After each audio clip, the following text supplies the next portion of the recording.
Hello friends, welcome to Universe of Naruto X. If you love Naruto what if stories and anime explanations, don't forget to subscribe to the channel. Now let's begin today's story. A young Naruto was running down the streets. Why was he running? A simple answer, he was being chased. Now, for other kids, this may seem strange or even terrifying.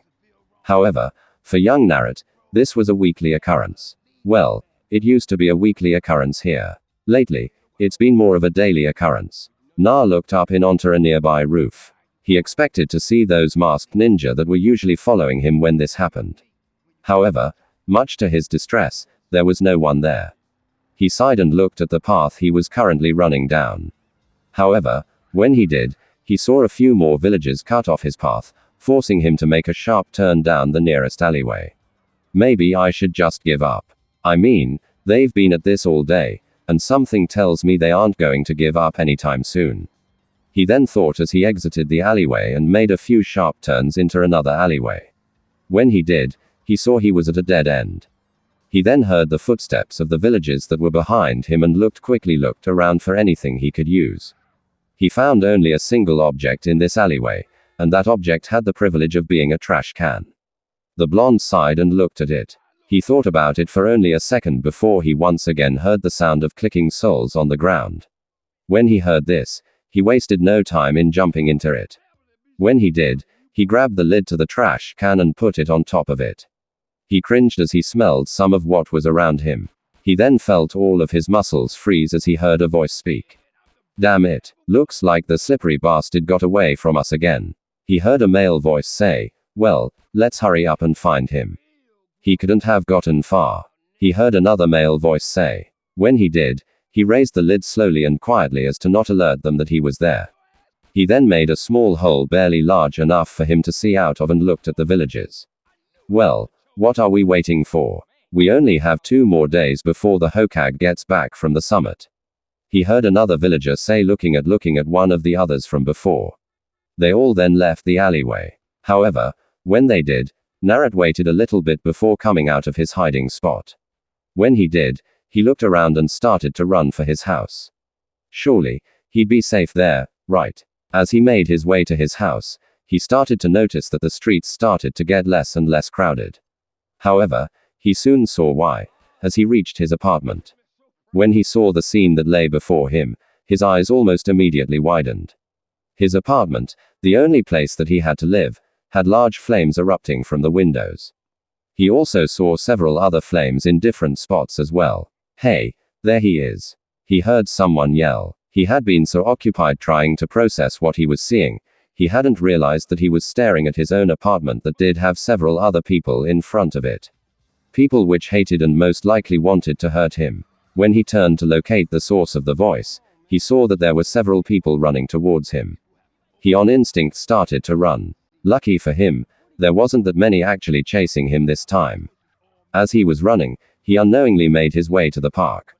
While he was running, he ran by the lake and saw an island in the middle of it. He had never actually been there, but he had always been curious as to what it looked like. He then once again heard the all too familiar sound of running behind him. When he did, he jumped into the water. When he did, he began to swim to the center of the lake, eventually making his way to this small island. When he got there, he saw that there wasn't really much to it. A tree and some glass. That was about all there was to it, really. He then walked over to the tree and looked to the night sky. "I don't understand it," Na said, looking up at the sky. "I don't understand why they always go for me. What did I ever do to them? I mean, sure, I play a few pranks here and there, but I didn't think they'd burn my home down," Naruto said as he looked up to the sky. He then slowly closed his eyes and tried to sleep. However, the night wind made it a bit difficult to do that, with it chilling him to the bone every time it crossed over his body. That and the fact his clothes were still wet from where he had just crossed a lake at night made it extremely difficult for the young 6-year-old to sleep. He then felt something grab a hold of his shirt. When he felt this, his eyes almost instantly shot open, and what he saw almost made his heart drop. He saw a man with whitish gray hair and green eyes. "Finally found you," he said, picking him up by the color of his shirt. "Mizuki-sensei?" Na asked, looking at the male, confusion evident in his voice. Yes, nah, now it's time to go, the male said, tucking him under his arm before he went off into town. Na was genuinely confused by this. Mizuki had always been nice to him. However, he soon remembered that everyone else was also trying to get to him. Oh, so you hate me, too? Na asked, looking at the roofs that he passed along the way. The fact that the male was quite only further proved his point. However, Mizuki suddenly came to a stop and went to the edge of a roof. Have fun, kid, the male said, holding Naruto off the ground by the back of his shirt. He then dropped the young male off the building, making him land with a solid thud against the ground. When he did hit the ground, he grunted in pain and slowly tried to get up. When he did, he found that his leg was in a massive amount of pain. He then looked down at his leg to see that it was red and was already starting to swell up. He then tried to get up, but the pain he felt from his leg made it rather difficult. He then heard the sound he had dreaded all day. The sound of clicking soles on the ground. He then tried to get up even faster. This only intensified the growing pain in his already sore leg. As he finally managed to get up, he looked down the alleyway and saw two men walking towards him. The two, even though their faces looked different, their attire was almost identical. They each wore a headband symbolizing that they were ninjas from Kanehage, as well as what Naruto had come to know as a chunin jacket. He then sighed as his sore leg finally gave out, and he fell back down to the ground. At least this way, it'll be over quicker, the young blonde thought as he listened to the two men approach him. When they got in front of him, Naruto just smiled, his big goofy grin that he usually put on when others were around. Hey guys, what are you doing here? Naruto asked, looking at them. Oh, you know, just hunting. One of the men said, looking at him. Really? In the village? Okay, I'll bite. What are you hunting for? Na asked, looking at them. One of the ninjas then reached down and grabbed Na by his collar. Oh, you know, just a little fox, the man said, picking him up off the ground. Careful, man, he might figure it out because of you, the other warned, slapping him on the back of the head. Yeah, like he's going to figure it out. If he hasn't figured it out at this day and age, I don't think he ever will. The male said, turning his attention to Na. He then pulled back one of his hands and delivered a firm hit to the ground 6-year-old's jaw. This caused the young blonde to spit up summer blood. When he did, he looked at the man in front of him. Why was the young blind managed to ask, looking at him? It doesn't matter. You'll be dead before you even realize why it matters. The male said, looking at him. Hey, stop that. Na heard a new voice say. This actually consented Naruto just but for the sole reason that no one was ever really concerned for his well-being. He looked to the side and saw the source of the voice standing at the end of the alleyway. As it turned out, this voice belonged to a child. He had black hair as well as gray eyes. He wore white shorts and a blue shirt that had the mark of his clan on the back. Go home, Sasaki. This doesn't concern you, one of the males said, looking at him. Maybe not, but you're a ninja. Your job is to protect Kanehage and its people, not hurt them. The young male said as he walked into the alleyway. That may be true, but this is an entirely different situation. The male said, looking at the Yan figure before him. How so? Sasaki asked, looking at him. This monster is responsible for the death of hundreds of Konoha citizens as well as a crime that can never be forgiven. The older male said, looking at him. Sasuke then looked at the blonde that was currently on the verge of passing out. Sasaki looked at what kind of shape he was in. Sasaki then turned his attention back to the males that were in front of him. Him a killer. It's a little hard to imagine a killer wanting to become Hokage.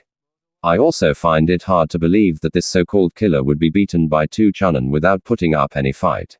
Sasaki said, looking at him. At this point, the man that was holding Naruto was getting more than frustrated with this new unexpected guest.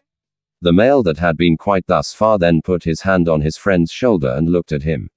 It's pointless to argue with an Ikeha. They always get the last word, he said, looking at him. The male that had been holding Naruto by the throat, then grunted in discomfort and dropped Naruto. When he did, Naruto hit the ground and started to violently cough. Sasaki looked at the men that were in front of him and watched as they walked off into the streets.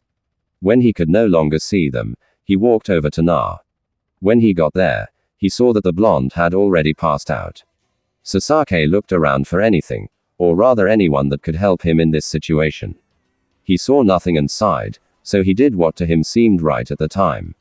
He turned around, slung Na over his shoulder, and started to walk down the streets with a passed out blonde on his back. He slowly but surely made his way to his family's estate. When he finally got there, he opened up the gates and walked inside with Naro still on his back. He then slowly walked towards the house that he stayed in. When got there, he opened the door and kicked it shut behind him. He then made his way to the living room and placed Naruto on the floor. Sasaki then walked over to the couch and sat down and looked at the male in front of him. He must have waited for no more than 10 minutes before the blonde started to stir in front of him. When the young blonde was fully awake, he looked around and spotted the other male in front of him. "Says, what am I doing here?" Na asked, looking at him. "After those men left, I took you to my home. Now, if you don't mind, I got a few questions of my own." The raven-haired male said, looking at him. Na then sighed and looked at him. "Go ahead. It's not like I got anywhere else to be at this point," he said, looking at him. "Okay, first off, why were those ninjas attacking you?" Sasaki asked, looking at him. "I wish I knew everyone's been acting like that today. I heard one of them say it was because the Hokage was at something called a cage summit, but I don't know what that is, so I guess it doesn't really help." Nord said, looking at him. Sasaki nodded almost as if he understood what Naruto was saying. "All right, next question. Why did they say you're a murderer? Have you actually killed people before?" Sasaki asked, looking at him. Na shook his head side to side and looked at him. "No, but they aren't the only ones that accuse me of that. A lot of others seem to think I'm a murderer, too." Na said, looking at him. "Why?" Sasaki asked, looking at him. "I don't know. It's always been like this," Naruto said, looking away from the raven-haired male. "Why haven't you told anyone about this?" Sasaki asked, looking at him. Na then sighed and placed his head on one of his hands. "Who am I supposed to tell? Almost the entire population of the village hates me, and the others just don't want anything to do with me. I've tried telling the Hokage a few times, but nothing ever changes when I do." Na said, looking at him.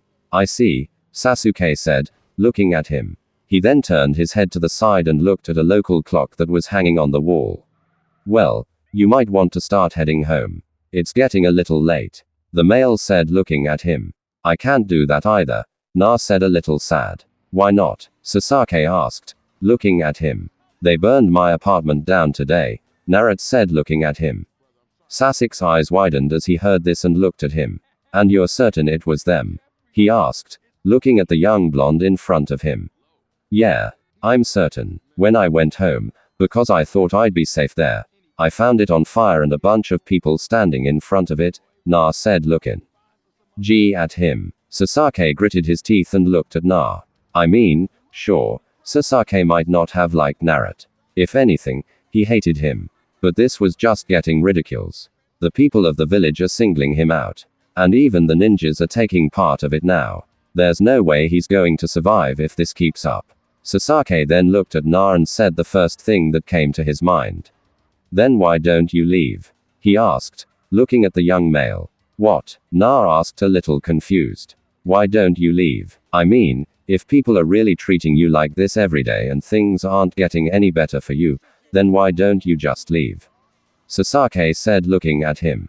"But then I'd be considered a rough nin." Na started, only to be cut off by the young male that was looking at him. "No, you wouldn't. A rough ninja is a ninja that leaves their village. You're not one of our ninjas yet, which means you can leave and be free of consequence," Sasuke said, looking at him. The blonde then looked down as if he was considering the idea. It looked as if he was considering the idea, but just need a little extra push to make it happen. "Look at it this way. You'll leave a village where people hate you and you're treated like dirt, and in turn, you may find a place where the people like you and you're welcomed home with people smiling at your return," Sasaki said, looking at him. Naruto was quiet for a moment before a smile overtook his face, and he looked at the male in front of him. "You know what, Sasaki, you're right. I'm leaving the village. Who needs this crappy place?" Naruto said, looking at him. Sasaki mentally smirked at this. Not only did he possibly give someone a better life, but he also managed to get rid of someone heated without getting into any real trouble. Na then stopped when he reached the door and looked down. Sasaki saw this and looked at him. What's wrong? I thought you were going to leave the village. Sasaki asked, looking at him. Well, I was, but I don't have anywhere to go. I mean, I never had any family that I know of. So where am I supposed to go? Na asked, looking at him. Sasaki then looked down at the ground and thought for a moment. However, while he was thinking, Na also brought up another point. And that's only if I manage to get outside of the gates. I mean, those people hate me. Why on earth would they let me leave? Na said, looking at him. Sasaki thought about it for a moment, then sighed. Well, think more about it later. Sasaki said, looking at him. He then walked into the kitchen, and when he saw that Na wasn't following behind him, he turned to look at the blonde male. Well, aren't you coming, dope? He asked, looking at him. Na got a little irritated at the fact Sasaki had decided to call him by his nickname, but answered nonetheless. Well, it's just that this is your house, and I don't want to. Well, you know, take advantage of your kindness, Na said, looking at him. What kindness? Sasaki asked, looking at the blonde male. Well, it's just you've done more for me today than anyone else has in years. You saved me from someone, took me to your house, are planning to help me with something, and now you're heading to the kitchen. I mean, I just feel like you've done too much for me already. Na said, looking at him. Sasuke then thought about what he said and looked at him. Yeah, well, I wouldn't get used to it. You're leaving, remember, Sasuke said, looking at him. Naruto nodded and looked at him. Once they got into the kitchen, Sasuke walked over to some cabinets and looked for some food. He didn't find anything that he had the time or energy to cook. Well, nothing except for a few cups of instant ramen. When he saw them, he pulled out the instant ramen in a cup and looked at Na. I usually don't eat these, but they're all I ever see you eat, so why not? Sasaki said, tossing him a cup. The raven-haired male then walked over to the sink and began to run some water. He turned to look at Na while he was waiting for it to get warm and saw Na looking at the cup a bit nervous. What's wrong? Sasaki asked, looking at him. Na then looked at him and smiled a sad smile. This may seem a little hard to believe, but I actually don't like ramen, he said, looking at him. Sasuke's face then went from its emotionless feature to his confused look. Na saw this and decided to explain. Well, you see, the reason I'm always eating ramen is because it's really the only thing I can afford to buy, Naruto said, looking at him. What do you mean? Sasuke said, looking at him. Well, I don't have parents or a clan estate like you, so I'm forced to get money however I can. However, what I do save up usually isn't enough to get anything that will last. That and the stuff that will last, the store clerks and managers usually won't sell to me for a fair price, so I'm usually orked to settle for ramen. Na said, looking at him. He then looked up at Sasaki a little nervous. I mean, don't get me wrong, I'm glad you're sharing your food with me, but I just thought I'd tell you something interesting about me before I left. Na said as he walked over to the sink and filled the cup with water. Sasuke then started to fill his cup up with hot water. And when he did, he walked into the living room only to see Na giving thanks for the food. It's amazing, Sasuke thought as he looked at Na. He's still able to smile like that. People treat him like this, and yet he's still able to smile. The young raven-haired male thought as he also sat down and started to eat. They finished around the same time, and when they did, Sasaki moved his cup to the side and looked at Naruto. Alright, now that we're done eating, I think it's about time we started discussing how you're going to leave. The raven-haired male said, looking at him. Alright, so any plans? Na asked, looking at the male in front of him. Sasaki lowered his head in a thinking pose. The room became quiet as Sasuke began to think about how he could get Na out of the village without drawing attention to him. He thought about it and only a few ideas came to mind.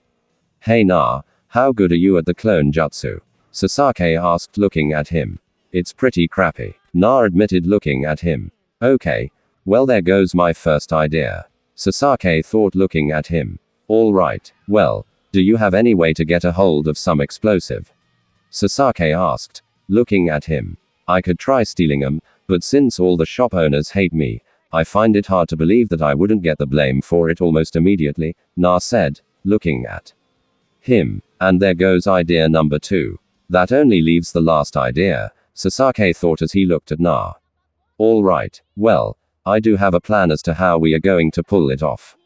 I'll explain that part tomorrow, Sasaki said, looking at him. He then stood up and looked at the blonde. Follow me. I'll show you where you can sleep tonight, Sasaki said, looking at him. They then started to walk down a long hallway, and at the end of the hallway there was a room.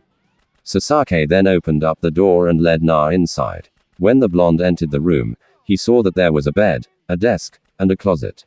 Other than that, there wasn't much to it. Is this a spare bedroom or something? Na asked, looking at the raven-haired male. Well, it used to be my brother's bedroom, Sasaki said, looking at him. However, since he's not here anymore, I guess he won't mind if someone else sleeps in it, Sasaki said as he shut the door behind him. Na then looked at the bed and slowly walked over to it. When he laid down on it, he noticed that it was several times softer than the one he had been given to sleep on. He then sighed. He had never been given a place to sleep that was so comforting. I really will have to thank him before I leave tomorrow, were the blonde's last words as he slowly drifted off to sleep. However, the blonde awoke to the unusual situation of feeling someone kick him in the side. Come on, I've already pushed him off the bed. What else can I do to him? Sasaki said as he continued to lightly kick the male's side. All right, I'm up. I'm up, Na said as he looked at the male. Na let out a tired yawn, and when he did, he felt a bag hit him in the face. When the blonde looked at it, he saw that there were several supplies inside of it. When the blonde looked at the only other male in front of him, he sighed and looked at him. I was up last night gathering supplies for you, Sasaki said, looking at him. Why was all the blonde could manage to say at the moment. Well, you said that your house was burned down, so I figured that you probably wouldn't last long without any supplies. So, I got up last night and got what I thought was important, Sasaki said, looking at the young blonde male in front of him. All right, but why?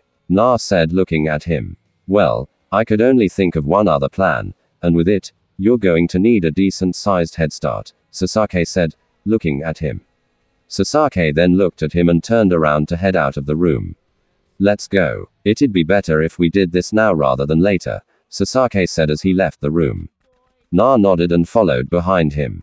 They walked outside and from there they walked down the alleyways. So, what is this plan? Na asked as they were walking down the streets. You don't need to know just yet, Sasaki said as they made a sharp turn around a corner and ran down the streets.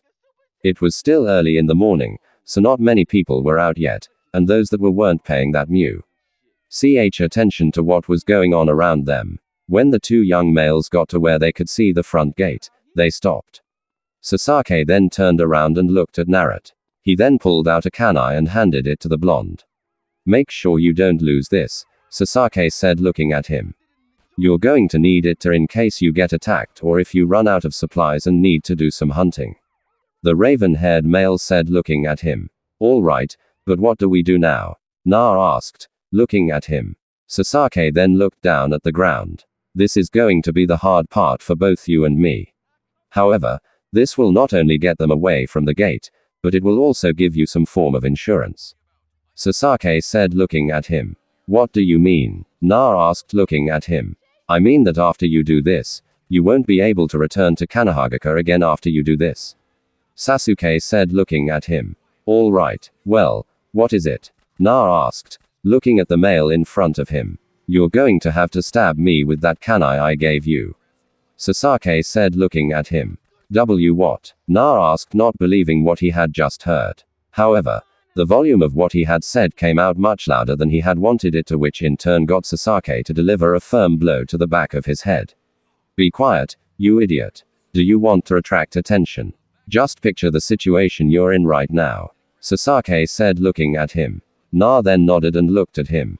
But why do you want me to stab you? I mean, you could die if I do, Na asked, looking at the male. Yes, and that's part of my plan. You see, when you stab me, I'm going to wait until you get over by the gate. And when you do, I'll walk over there and do some acting. When they see how bad I'm bleeding, they'll take me to the hospital, giving you the chance you need to get out of the village. When you're finally out of the village, I'll tell them that you are the one that stabbed me. And when I do, others will start to look for you, not realizing that you have already left the village. Sasaki said, looking at him. But where am I supposed to go? Na asked, looking at the male in front of him. Go to one of the other villages. You wanted to be a ninja, right? Well, what better way than going to one of the others? Sasuke said, looking at him. Na looked like he was starting to doubt the plan. So Sasuke decided to remind him what it was he was doing this for. Remember, Na, you need to get out of the village if you ever want to get a better life. Trust me, I know what I'm doing. Sasuke said, looking at him. Na thought about what he said for a moment before he nodded and looked at him. All right, I'll do it. Na said, looking at him. All right, good. Just give me a moment to prepare myself, otherwise I might go into shock, Sasuke said, looking at him. Na then nodded and looked at him. Sasaki then nodded and looked at him, then put out his arms. All right, I'm ready whenever you are, the young male said. Na then nodded and dashed forward. When he did, Sasaki closed his eyes and felt a sharp pain in his stomach. Sasaki then opened his eyes to see that the kunai was in his stomach. Na then pulled it out, causing blood to drip on the floor. All right, get going and make it quick before I pass out from blood loss, Sasaki said, looking at him. Naruto then nodded and ran across the street and made his way beside the front gate. When he did, he hid in a bush that happened to be by the entrance. Sasaki saw this and began to walk towards the gate. Help, Sasaki said in a weak tone. Both of the males heard this and looked to see what was going on. When they did, the only thing they saw was the blood coming from Sasaki. They both almost instantly got out and ran towards him. Sasaki then fell down in front of them. One of them put their hand on Sasuke's head and began to panic. Oh no, he's cold. We need to get him to the hospital, one of the males said as he picked the young up. The two then dashed off. Na saw this and looked at the village gates. He then took a deep breath and began to run through the woods. When he did, only one thought crossed his mind. Thank you, Sasaki. Na was currently running through the woods. He hadn't once stopped running since he left Konoha. He was out of breath, and even with his legendary stamina, running for long periods of time can really do a number on you. He stopped in front of a tree and looked up at the sky. When he did, he finally noticed how dark it was. The moon was already in the center of the sky, and several of the stars had already made the presence known. As he looked up at the sky, he sighed and his stomach let out a loud growl. Which, in all honesty, wasn't that surprising. He had been running ever since he left Konoha, stopping for almost no reason. When he did stop, it was only to use the bathroom. Na then took the bag from his back and looked through it to see what Sasaki had given him for when left the village. Surprisingly, he had little to no food inside it. However, Na wasn't a very picky eater, and when he found an apple waiting for him inside, he didn't hesitate to take it. When he took his first bite, he felt some of the juices run down his mouth slightly. However, as he was eating, he heard something that sounded very strange. It wasn't a human that much he could be sure of. It sounded like an animal was hurt. He, against his better judgment, got up and walked towards the sound. When he got there, he saw that there was a fox in a bear trap.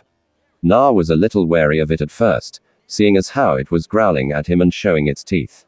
However, for a reason unknown to him, it quickly calmed down. Seeing this, Naruto decided to slowly make his way closer to the small creature. When he was about a foot away, he reached for it, and like before, it showed its teeth and started to growl at him. When it did this, he pulled his hand away, and it stopped. As the blonde looked at the small animal before him, he found himself looking at its paw and feeling sorry for it. He knew what that felt like. Well, not being in a bear trap, but having no one else there for you. Na then reached for the bear trap and the fox once again started to growl at him. This only stopped Naruto for a second or two as he continued to reach for it. The small metal device. When he did, he saw the fox lunge forward and try to bite him. He jerked his hand back quickly when he saw this and looked at the fox. All right, look buddy. I'm just trying to help you. If you want to get out of this, then you're going to have to trust me. After I get you out of this thing, you can do whatever you want and roam free like before. Na said, looking at the small creature.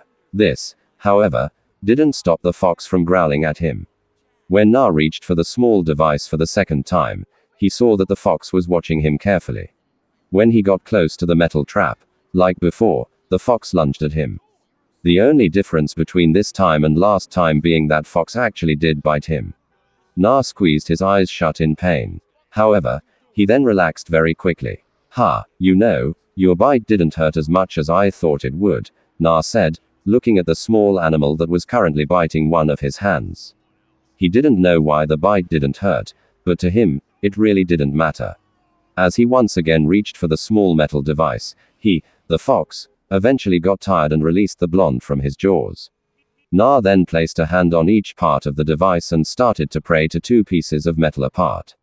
He struggled with it just a bit, but when it was wide enough for the fox to escape, the animal wasted no time in removing its paw from the trap.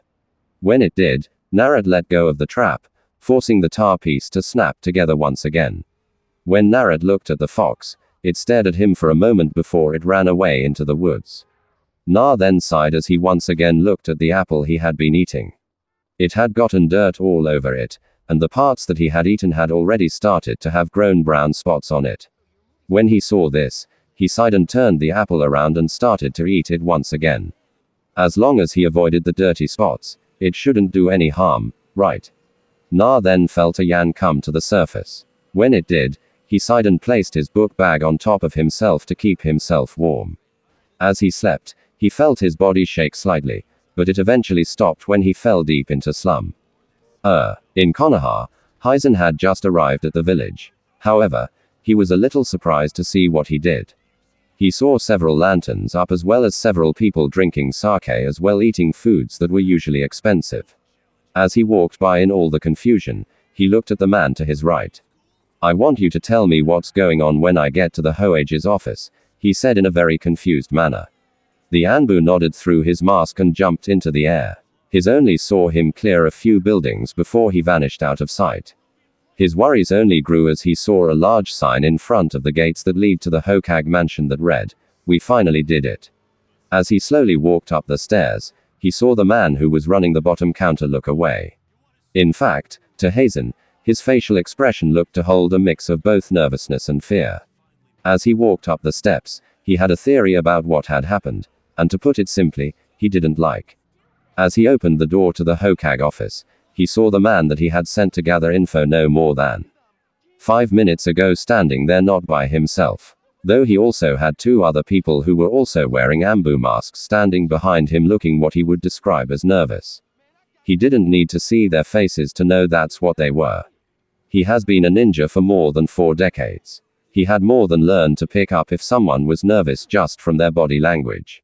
As he sat down, he looked at the three in front of him. He then got his pipe and started to smoke. The member that was in front of the other two then stepped forward. Lord Third Hokage, I have learned what is going on, and to put it simply, while you were gone a lot happened. He said, looking at him, then blew out a cloud of smoke and looked at the man that was standing no less than 3 feet in front of Hai.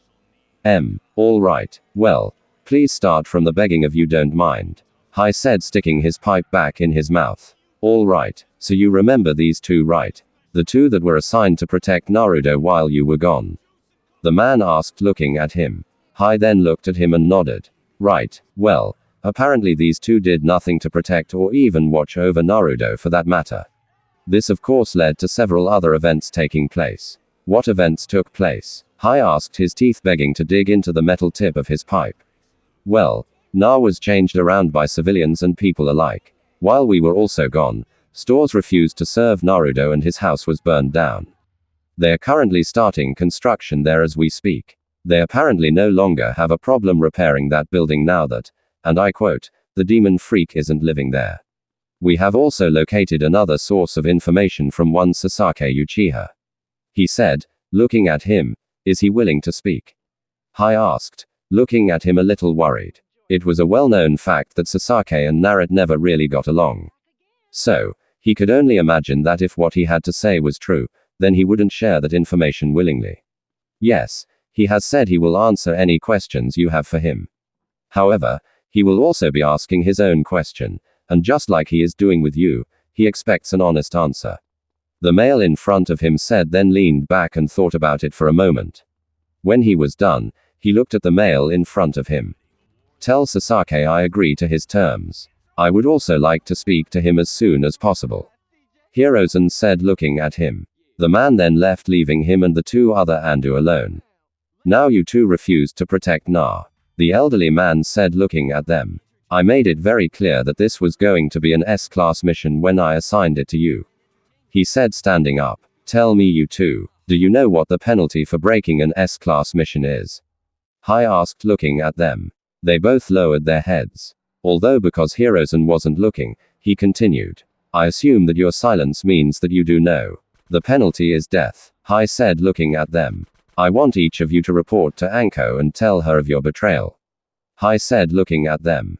They both nodded and began to walk down the stairs. Hai then got out his Hokage ball and an image of Naruto appeared.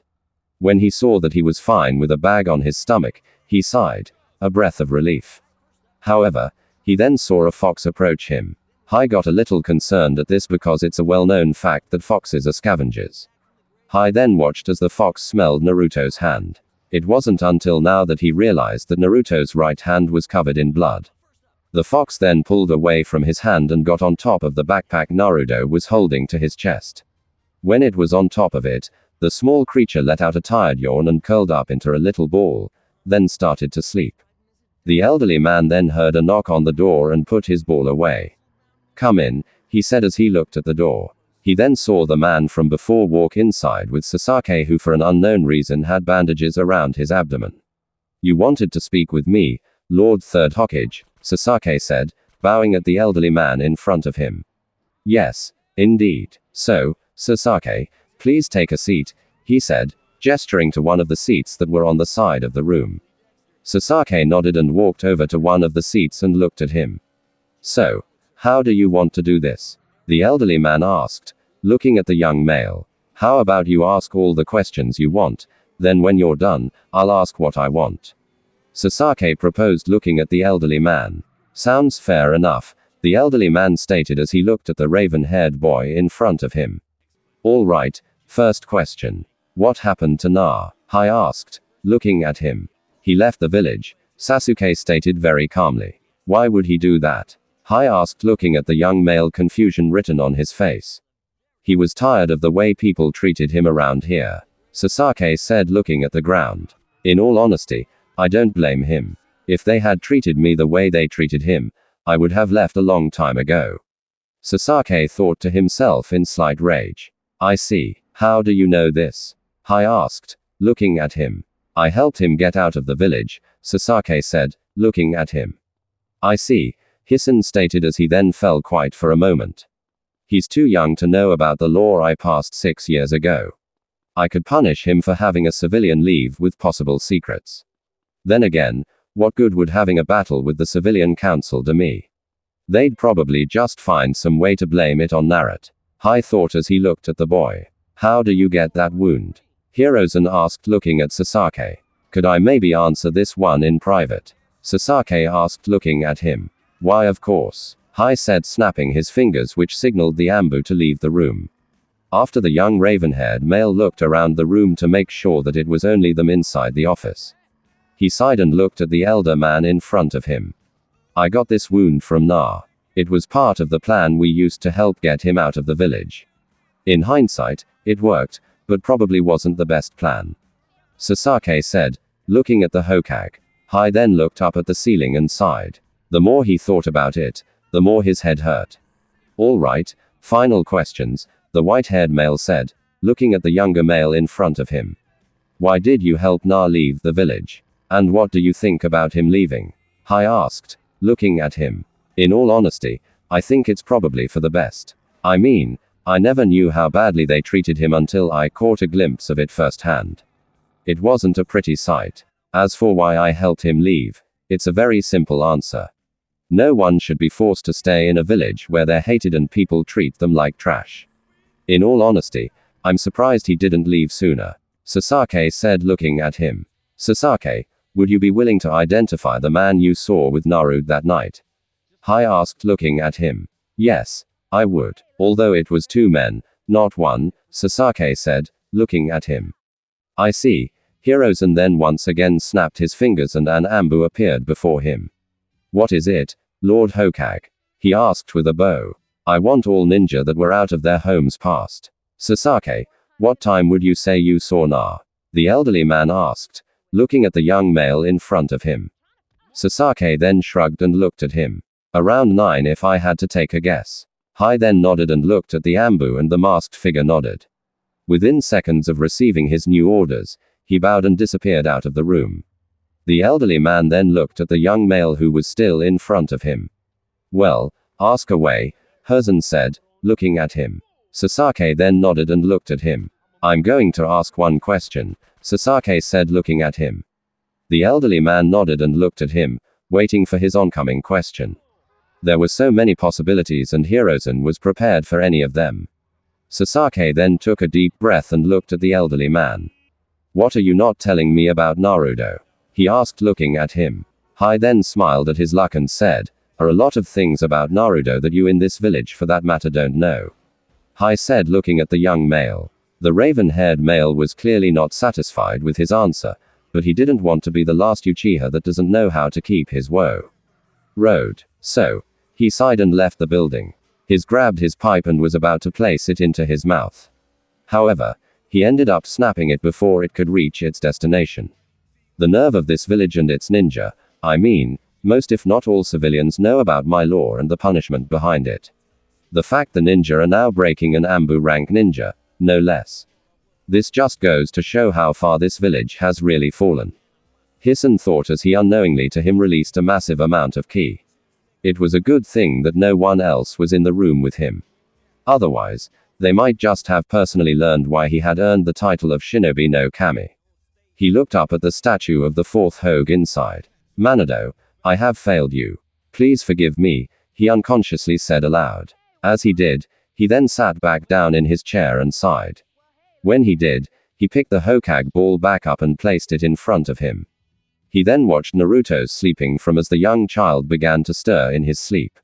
I hope that Sasaki is right and that this does turn out to be an improvement on your life. Nah, I won't be able to watch over you anymore. If I do, then the civilian council will not only accuse me of helping you, but will also most likely track you down. Hai thought as he looked at the small figure sleeping. Goodbye Na, he said as the image of him faded from his ball. With Na awoke to the most unusual sensation of something wet and kind of rough being rubbed across his face. When he looked up at the sky, he saw that it was still nighttime. When he got up, he let out a yawn and looked for whatever had just woke him up. When he did, he saw the same fox from earlier looking at him. Don't tell me you are what woke me up, Naruto stated as he looked at the small creature in front of him. When he did, it let out a small yip and started to wag its tail back and forth. He then sighed in irritation. He may not know much about wildlife, but he did know was centered around two animals. Foxes and rabbits. So, he was a bit more than a little displeased that a fox had been the thing to wake him up because he knew that most breeds of fox were nocturnal. He then sighed as he looked at it. When he did it, got up and looked at him. Na tried to go back to sleep, much to the small animal's disapproval. However, no matter how hard he tried, he just could fall back to sleep. He then sat up and looked at the fox that was at the moment still staring him down. I hope you're happy now because of you. I'm awake and can't go back to sleep. When he said this, the fox once again lets out a small yip. Naruto sighed at this and slowly made his way up off the ground. When he was on his feet, he dusted himself off and began to walk through the woods. He didn't really see the point in running now. He had been running ever since he left Konoha, and that was more than 12 hours ago, so he has to have some form of distance in between him and the village, right? As he walked through the woods, he heard something following him. When he looked behind him, he saw a small red figure following him. Na then sped up a little bit, and to his disappointment, the fox did as well. He continued to slowly increase his speed until his was in a full-blown sprint. As he was running, he did a little trick that he learned running from some of the villages that he had pranked. He jumped up in midair and turned around to see if it was still behind him. When he saw this, he grew a little irritated and landed on his feet, bringing himself to a stop. Na then turned around and saw that the fox was sitting down in front of him. The blonde then hung his head in defeat and let out a sigh. All right, fine, you can come with me, Na said, causing the small fox to let out a slight yip. Na then looked at it and turned around and once again started to walk. As he did, his stomach once again growled and he clutched it slightly. When he did, he then heard an increase of footsteps and turned around to see the fox running away. Really, I run away from it, but I get hungry and it acts like I'm going to eat it or something. Na sighed as he continued to walk. He then heard what he recognized as running water. When he heard this, he ran towards it and saw that there was indeed a small river flowing through the middle of the woods. He then looked down to see if he could spot anything that he could possibly catch. However, in this darkness, it did him little to no good. He could barely see 3 feet in front of him, let alone through the water. As he continued to look, he thought he heard something. When he looked to his side, he once again saw the fox, and it was looking at something in the water. Na then thought the small animal was helping him and smiled. However, still couldn't see where the animals were. Na then remembers the kanai that Sasaki had given him. Na then walked behind the fox and looked at where he was pointing. He took a guess at where whatever he was pointing it was and threw the kanai at it. When he did, he went into the water and pulled out the kanai to reveal that nothing was on it. He sighed at this and once again heard the small fox yipping at something. This time, the blonde wasted no time in running over to where it was and throwing a knife in the water. When he went into the water this time to pull out the knife, he found that a small, almost 6-inch long fish was on the end of it. Na then once again heard the fox barking and ran over to where it was. He tried several times to catch several different fish. However, most of the time he didn't catch a fish. After his arm had gotten tired, he looked at what he had caught and counted 4 fish. Well, that's 2 for me and 2 for you at least, Naruto said, looking at the small animal in front of him. He then looked inside the bag for anything at all that could help him cook the fish he had just caught. When he looked through it, he found a small lighter. Naruto smiled at his luck and placed the lighter in his pocket and then went off to find some things to build a fire with. He walked through the woods and just picked up different sticks that he found lying on the ground. When he had found what he considered to be enough to start a fire, he walked out of the woods and once more by the river he had been at. It was around this time that he felt the few rays of the sunshine on his body, warming up his body slightly. He then placed the sticks in a pile, taking out one for himself. He then looked at the lighter and lit it. When he did, he placed it in the center of the pile and waited for it to slowly build. When he saw that the fire was big enough to last on its own, he took his hand away, taking the lighter with him and waited for the flames to become big enough to cook the fish over. When they were finally big enough, he put 2 fish on a stick and started to slowly cook them. As he waited, he looked to the sky and saw something that looked like the Hoage's hat. I wonder if Gigi's made at me leaving the village. The blonde thought out loud as he looked up at the sky. When he looked back to the food he was preparing for him and his new companion, he saw that it was about ready and took one off the stick and handed it to the small creature in front of him. He then watched as the small animal looked at it for a second as if it was pouncing on something. This caused Na to giggle slightly. You know, as much as I hate to admit it, the little guy is kind of cute. Na thought to himself as he watched the small animal consume the fish. Na then shook these thoughts out of his head as he also began to eat his own fish. Once he was done with his fish, he put the 2 remaining fish on the stick and also started to cook them as well. As he did, he looked at the small fox that was at the moment trying to catch a butterfly. This once again caused him to let out a small giggle. It's kind of funny to think that you were the one that bite me less than a day ago. Now look at us here. We are eating fish together. Na thought as he looked at the small creature. He then averted his gaze to the fish once more and saw that these fish were also almost done. Na then took them off the fire and looked at the fox. It wasn't paying much attention to him, so he tried something. He whistled for it. When he did, the fox looked at him and walked over to him. How strange, Na thought looking at it. He then smiled and took another fish off the stick and placed it in front of it. The fox this time wasted no time in grabbing the fish and starting to eat it. It came to me when I called for it. Most wild animals don't do that. How is it possible you had a master before? Na thought to himself, looking at the small creature. However, an odd thought then crossed his mind. However, unlike all his previous thoughts, he said this one aloud. You know, we need to find a name for you, he said, looking down at the small fox in front of him. This caused the red creature to look up at him and tilt its head sideways. Don't look at me like that. I mean, if we're going to be traveling together, then of course I'm going to have to call you something other than fox, Na said, looking at the small animal in front of him. The small animal then lets out a small bark and looked at him in anticipation. Na then looked up thoughtfully for a second before he looked back down with a smile on his face. I got it. How about we call you? I got it. How about we call you Kitsun? Na said, looking at the small creature in front of him. When he said this, the fox turned its head to the side almost as if it was a little disappointed with his choice. Yeah, it's got everything we need in a name. It's nice, simple, easy to remember, and not that hard to say. Na said, looking at the small animal in front of him.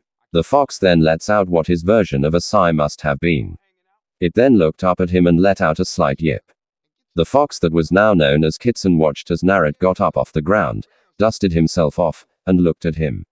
All right, Kitsune, now let's go, Naruto said, looking at him. The fox nodded and followed behind him. As they were walking, Na then realized that he still had not decided where it was he wanted to go. He then looked down at the small fox in front of him and came to a stop. It looked at it for a second before he mumbled the words, "It's worth a shot."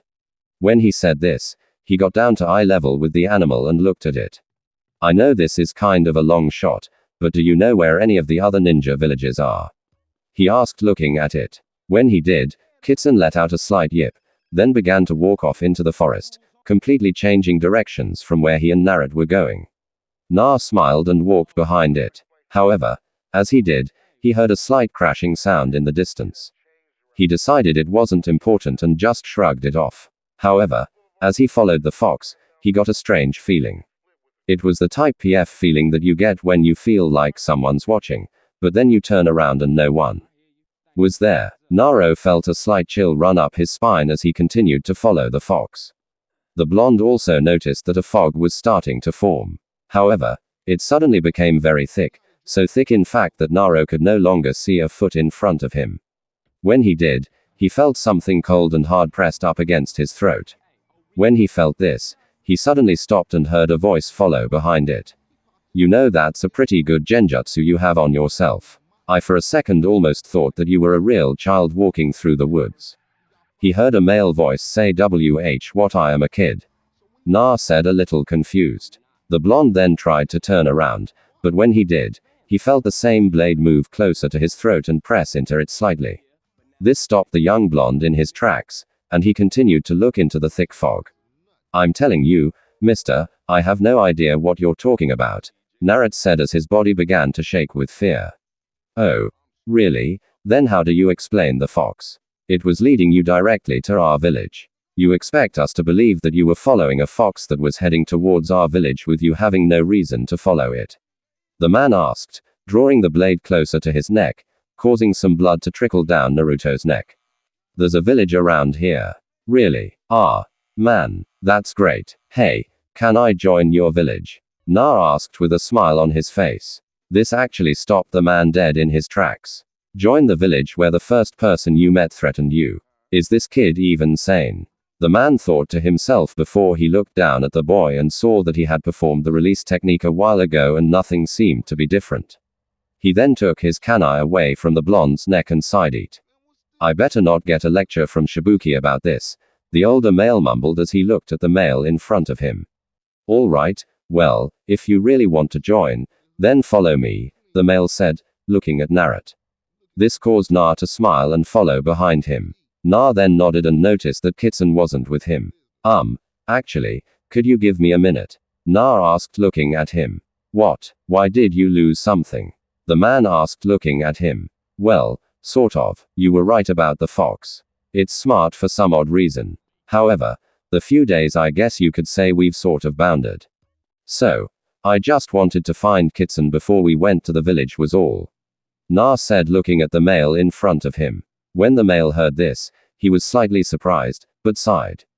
He then reached into his jacket and pulled out a bottle of sake. Sure thing, kid. Well spend, let's say 5 minutes looking for your pet. Then we head to the village, he said, looking at him as he took a rather large gulp of his sake. At Konoha, Hazen was currently looking at a few documents he had to fill out. It was stressful on the old man. He had gone through almost everything in the world. Yet the only enemy he cannot overcome is all this paperwork he had to do. However, he internally smiled as a man came into his office. This meant that he no longer had to do paperwork, so he was very excited. Lord Third, we have some news, the Ambu said, looking at the older male in front of him. Oh well, is it good news or bad news? The elderly man asked, looking at the figure in front of him. For you, bad. For the rest of the village, they'll probably see it as good news. The man said, looking at him. Really? Well, what is it? Hai asked, looking at him. Well, we have recovered a body. It was burned pretty badly, but we believe this young individual is Na. The man said, looking at him. Hai gasped and nearly choked on his pipe when he heard this and looked at the man in front of him with a surprised look on his face. What? How can you be so sure? Hai asked, looking at the man in front of him. Well, we aren't 100% sure, but we are almost certain that this burned body belongs to Na. The body was burned beyond all recognition, so there's no way to be certain that this is Na. However, using chakra and a few other means I'm not comfortable with discussing, we were able to find out the following about this individual, the man said, placing some papers on his desk. Here is inside, and picked up the document. He scanned it over and got to the information part of it. Let's see. According to this, they were able to find out that the burned body was 6 years old and malnourished. Certainly sounds like Na off the bat. However, we can't proclaim anything just yet. Let's see. Even the teeth were burned, so there's no way to tell if it's him or not. Oh. On the victim's stomach, they found a seal. They tried to remove the seal. However, nothing appeared when they did. Hai felt his heart drop at the last part. He knew that Na had a seal on his stomach. Heck, everyone knew that much. However, they tried to take it out and nothing appeared. That fit Naruto almost perfectly if he was burned. Then, of course, the Kayabi would also be dead, explaining why they couldn't get it out of the seal. Here's inside and looked at the Ambu in front of him. Thank you for this information. You are dismissed, he said, looking at him. He nodded and disappeared into thin air. When he was alone, Hirozen felt tears come to his eyes and walked over to the window to stare up at the Hokage monuments. Oh. Manado, your son, the last of your clan and hero of this village, has been killed. How disappointed you would be in all of us. I have failed you and this village has failed you. Horizon said as he stared up at the rocks. However, if he had looked a little closer, if his eyes weren't blinded by tears, he would have been able to see two figures standing on top of the second Hoage's head. One of these figures was an old man with bandages covering his right arm and his right eye. The other was the Ambu that was just in his office just moments ago. Lord Danzo, the documents have been delivered. The man said, looking at the elderly male in front of him. Good. Now that Hirozen thinks that Na is dead, we are free to keep searching with little to no interference. Danzo said, looking at him, so we keep searching for Na. Then the Anbu asked, looking at him. Of course, you keep searching, you idiot, the elderly man said, looking at him. When he said this, the Anbu nodded, turned around, and disappeared. However, Danzo looked over at the village, and when he did, he smiled. Kanahagaka, soon, very soon, I promise that you will be under my control. Once I have Na in my possession and turn him into a rude agent, there won't be anything that can stop me from becoming Hokage and making this village my ow. Danzo said aloud as he looked at the village. So for now, people of Kanahagaka, sleep well, cause sooner or later, you all will be under my control, he said as he turned around and began to walk away. Somewhere outside of Konoha, an elderly man with long white hair was currently flirting with two waitresses. He also had a bottle of sake in both hands, as well as 2 red stains on his face, indicating that he had drunk more than his fair share of sake already. Yatsuki, it's all legit. I'm a VB Buri successful actor in the land of snow. In fact, I've starred in several movies, he said, looking at the girl in front of him. Oh wow, that's so cool. I wish we got customers like you more often. the young woman said, looking at him. However, their conversation was interrupted when a man appeared in front of him. When he did, Jiraiya gained a serious expression and leaned forward. He then turned to the girl that was at his side and said, "Please leave me and my friend alone for a few moments," he said, looking at the female. "Oh. Okay, but don't keep me waiting long. A girl can lose interest very quickly," the young female said, walking away. "All right, so what do you got for me?" Jiraiya asked, looking at the male in front of him. "Well, as you know, Naruto has left the village. We haven't been able to track his exact location yet. However, I think he is still in the land of fire. We aren't sure where he's heading or if he even has a destination at the moment. However, it is a very safe bet to say that he is heading to one of the other major ninja villages," the young man said, looking at him. "I see. And what of Danzo? What is he doing about all this? Surely he's not just sitting back and doing nothing about it. That just doesn't sound like something he would do," the elderly white-haired male said, looking at the young male in front of him. "Well, you're right about that. He earlier today ordered me to create some forged documents and hand them to Lord Hirozen. These documents were enough to convince him that Naruto is now dead. However, this information is in fact false. Naruto is still very much alive as of our current information and Danzo wants him," the man said, looking at him. "I assume he wants to make him a root soldier," Jiraiya said, looking at him. "Yes. However, he doesn't want to make him just any member of Root. He wants to make him a special sleeper agent," the young man said, looking at him. "Sleeper agent?" Jiraiya asked, looking at him. "Why would he want to make him a sleeper agent?" he asked, looking at him. "I'm not entirely sure, to be honest. Even with his inner circle, he has been very secretive about his current plans. Although if I had to take a guess, he wants to make Naruto a sleep agent so he can attack Konoha and then activate Na. Na would live a normal life not knowing a thing until it happened. Then he would just suddenly turn on them. However, I cannot confirm any of this. So at the moment, I guess you could say that all of this is nothing more than just a hunch that I have," the man said, looking at him. "I see. Well, thank you for the information. You can leave now," Jiraiya said, looking at him. When he said this, the man nodded and walked out of the building. Jiraiya then sighed and picked up the bottle of sake he had put down. "I'll think more about it later. As for now, Satsuki, I'm free again," he said, calling out to the female. With Na, the blonde was currently holding the fox known as Kitsune in his arms. "Great kid, you found your pet. Now, let's go before I get a lecture about not bringing you to the office immediately," the man said, looking at him. Na nodded and followed the man. They walked through the woods and came to a clearing. When they did, Na saw a massive waterfall with a rather large lake that formed around it in front of him. However, he was a little surprised to see that there was a small boat on the edge of the lake. He was even more surprised when he watched the man get on the boat. "Well, what are you waiting for? We don't have all day," the man said, looking at him. To which Na ran up to the boat, saying a quick apology. When he was in, the fox followed behind him and sat on his lap. The man then started to make his way towards the waterfall, but as he did, he couldn't help but find himself staring at the fox that was on Na. "You know, kid, that's a little weird, to be honest," he said, looking down at the blonde in front of him. "What is?" Na asked, a little confused. "The fact that you have a pet fox. You said that it just bonded with you in the short time span of one day. Most foxes never form bonds with people unless they are born and they grow up with people. Yet here you are with a wild fox sleeping on your lap. It's just a little unsettling," as all the man said, looking at him. "Really?" Na asked, looking at the male in front of him. He then thought about it and realized that all his life he had never seen a fox inside Konoha. He had no idea why that was, but he did recall someone making a call once because a fox was spotted in the park. He avoided the park for the rest of the day because he recalled in a magazine once that foxes are extremely dangerous and can cost people their lives. "I guess you're right. It is a little odd now that I think about it," Naruto said, looking at him.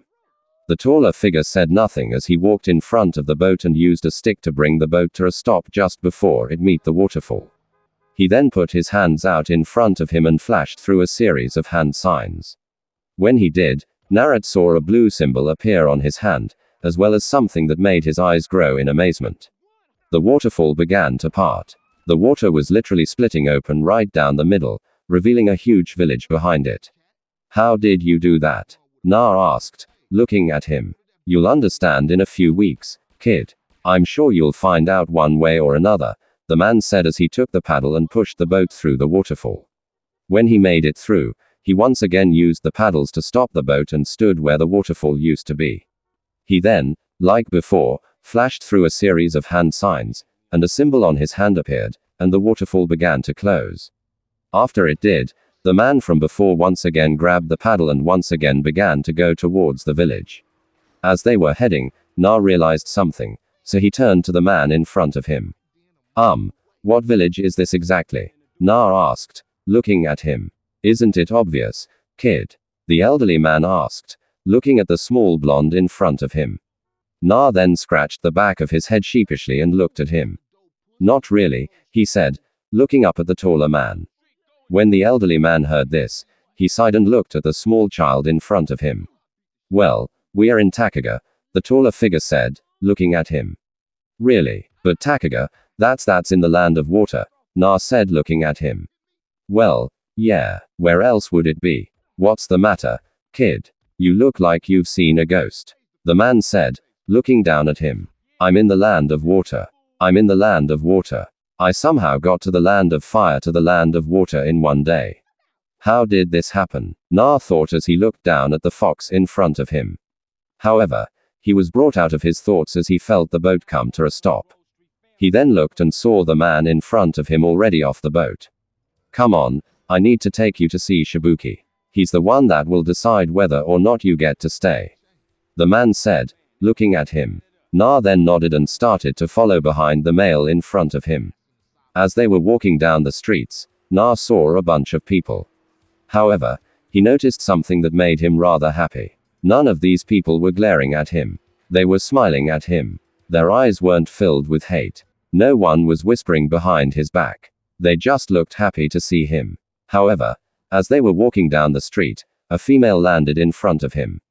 She had long blonde hair that came down to her hips and light blue eyes. Who's this Zero? She asked, looking at the male in front of her. Just a kid I found in front of the village. He says he wants to join, so I'm taking him to see Shibuki. The man said, looking at the female in front of him.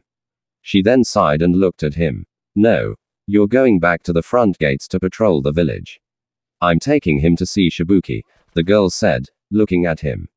Look, I found this kid and his pet fox and plan to take full responsibility for him. Now, let me go take him to Shibuki so he can become an official citizen of Takaga. The male said, looking at him, either you leave or I tell Shibuki that you've been drinking on your patrols again. The female said, looking at him, all right, easy now. No need to get hostile. Look, if taking the kid to Shibuki means that much to you, then I'll let you take him, he said, looking at her. It does now leave and get back to patrolling the village, the female said, looking at him with a smirk of victory on her face. As she watched the man walk away, she looked at the young blonde in front of her. All right, little guy. So, what's your name? She asked, looking at him. My name's Naruaki, the blonde said, looking at her. An odd name, but I like it, she said, looking at him. Thanks, I guess, Na said looking at her. So, where's your parents, little guy? She asked looking at him. When she asked this, she saw the young boy get visibly upset. I never knew my parents, Na said looking at her. Oh, sorry. Well, who takes care of you? Is your aunt or uncle or maybe your grandparents here with you? She asked looking at him. Narat then hung his head down and nodded his head side to side as a response. I've never had any family. It's always been me, or I should say, it's always just been me, he said, looking at her. When he said this, the older female felt a little bad for the male in front of her. All right, well, let's take you to see Shibuki, the blonde said as she stood to her full height. And began to walk down the street. As they did, Na saw a large tree in the middle of the village. What is that? Na asked, looking at the large. I'll explain later. But to put it simply, that's where everything important is. We build our base of operation into that large tree. She said looking at him. When Na heard this, He turned his head sideways and looked at her. Why would that? What if there's a fire? Na asked, looking at her. Well, that's just the thing, because the tree has a large lake on the other side that most people can't see. That leaves a lot of water for our water specialist to work with, she said, looking at him. However, we are careful to avoid something like that from happening. We wouldn't want something like that happening to our base, she said, looking at him. Oh, I see. Well, that's kind of cool, I guess, Na said, looking at the female in front of him. Yeah, I guess it is a little neat, she said as her and Na approached the large tree. As they did, Na noticed the door was made of metal. As she opened it, Na got a little nervous. All right, let's go. We wouldn't want to keep Shibuki waiting now, would we? She said as she walked in. When she did, Naro followed close behind her, and the three headed up the steps. Once they came in front of the door, she stopped and looked at Naruto and the fox that had been following behind him. All right, well, first off, do you mind leaving your fox out here? Shibuki gets scared kind of easily, the female said, looking at him. Oh. No, I guess not, Naruto said as he turned to the small animal. Kitsun minded waiting out here for me while I talked to Shibuki? Na asked, looking at the small creature. The fox then walked over to one side of the door and circled several times before it let out a loud yawn and started to sleep. Na then looked at the blonde female in front of him and walked in behind her.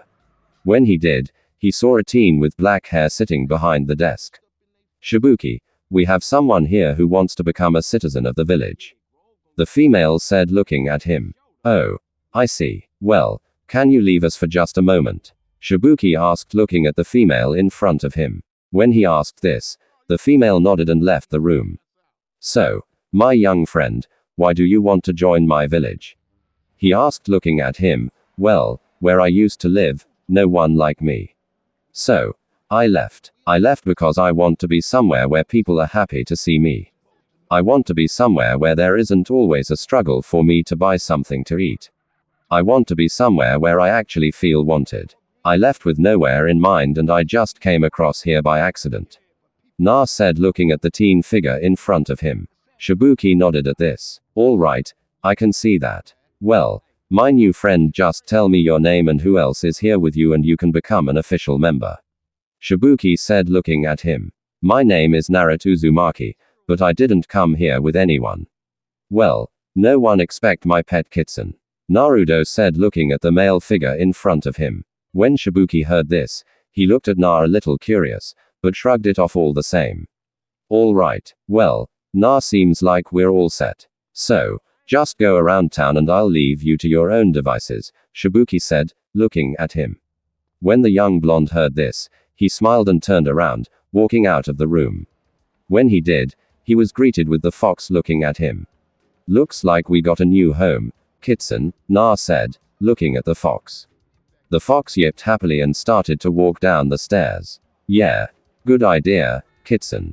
Let's see what the village looks like, Na said as he followed behind the small animal.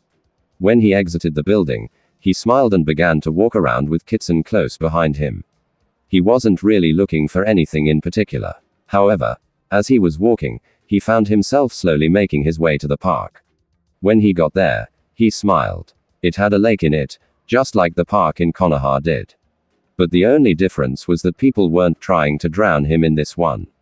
As he walked around, he started to feel a little sad. However, like last time, there was a reason why. As he looked around, he saw that everyone had a family. The people that were doing it didn't mean to make him sad, but they were. Naruto soon found himself walking down the sidewalk that was along the lake. He soon saw that there was a dock there just like Konoha. He walked to the end of it and looked at his reflection in the water. Here he was. He was in an entirely new village. And yet he felt the same way he did when he left. However, his frown soon faded as the reflection of a fox appeared next to him. He then looked to his side and placed his hand on the small fox's head. Well, nice to know that this wasn't for nothing. At least I'll have you by my side now, Na said, looking at small fox as he began to pet it. The fox let out a small yip as Naruto said this and crawled onto his lap. Na sighed when he saw this and began to pet the fox as he looked out at the lake. However, this came to an end as he heard footsteps behind him. He decided to ignore this, figuring it wasn't important. It was quite for a long time had figured that whoever it was had left. However, this thought was wiped from his head as he heard a voice speak behind him. Excuse me, but is that fox yours? He heard a female voice ask behind him. He then turned his head to see a girl around his age standing in front of him.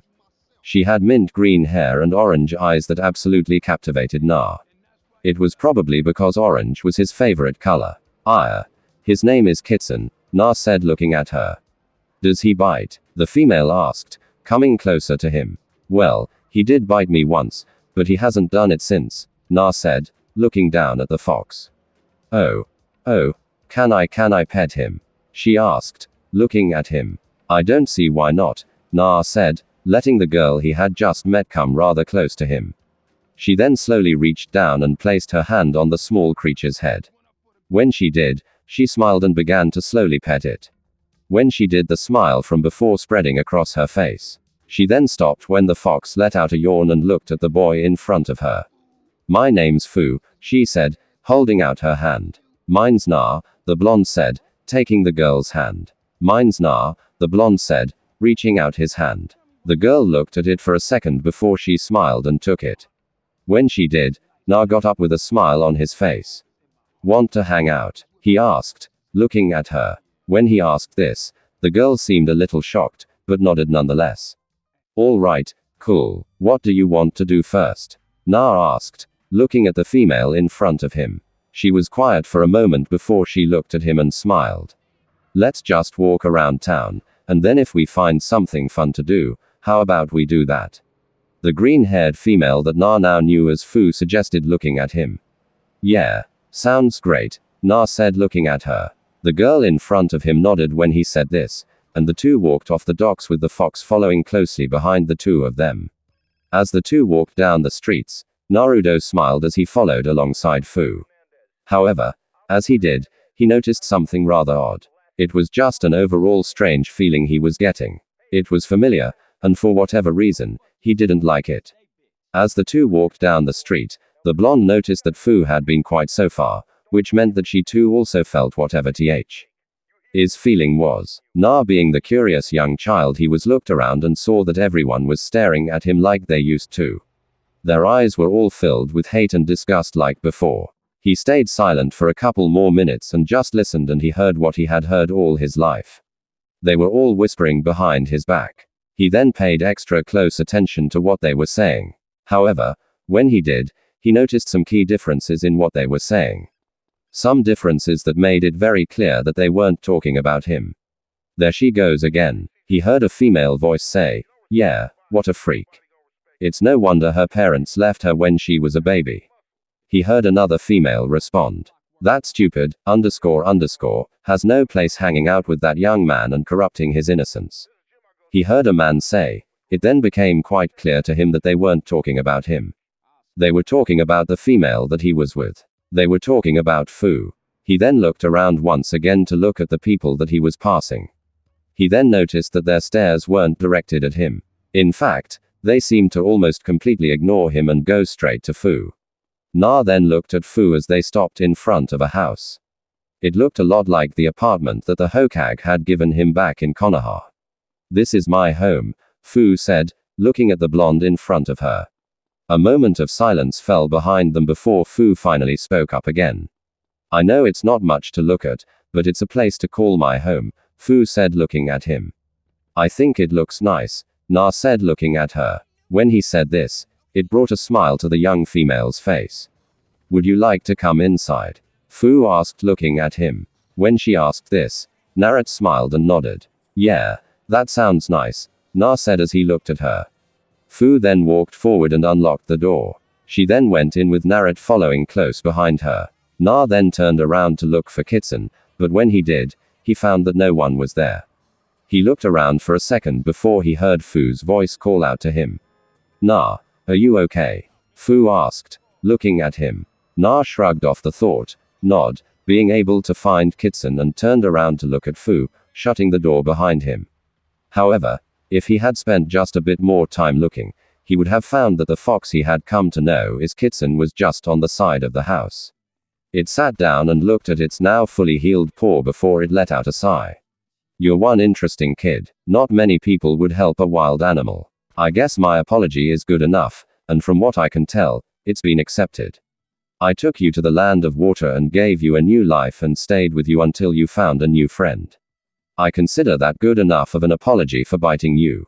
The fox that Na knew was Kitsun said. He then placed his paw on the ground and some light blue chakra gathered around it before a complex design spread across the ground.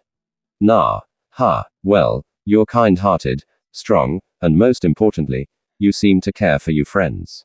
You meet almost all of the qualifications to become our new summon master.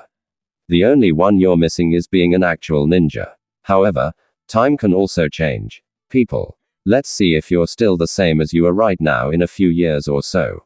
The fox said before he slowly walked over the design and disappeared in a puff of smoke as well as the design also disappearing.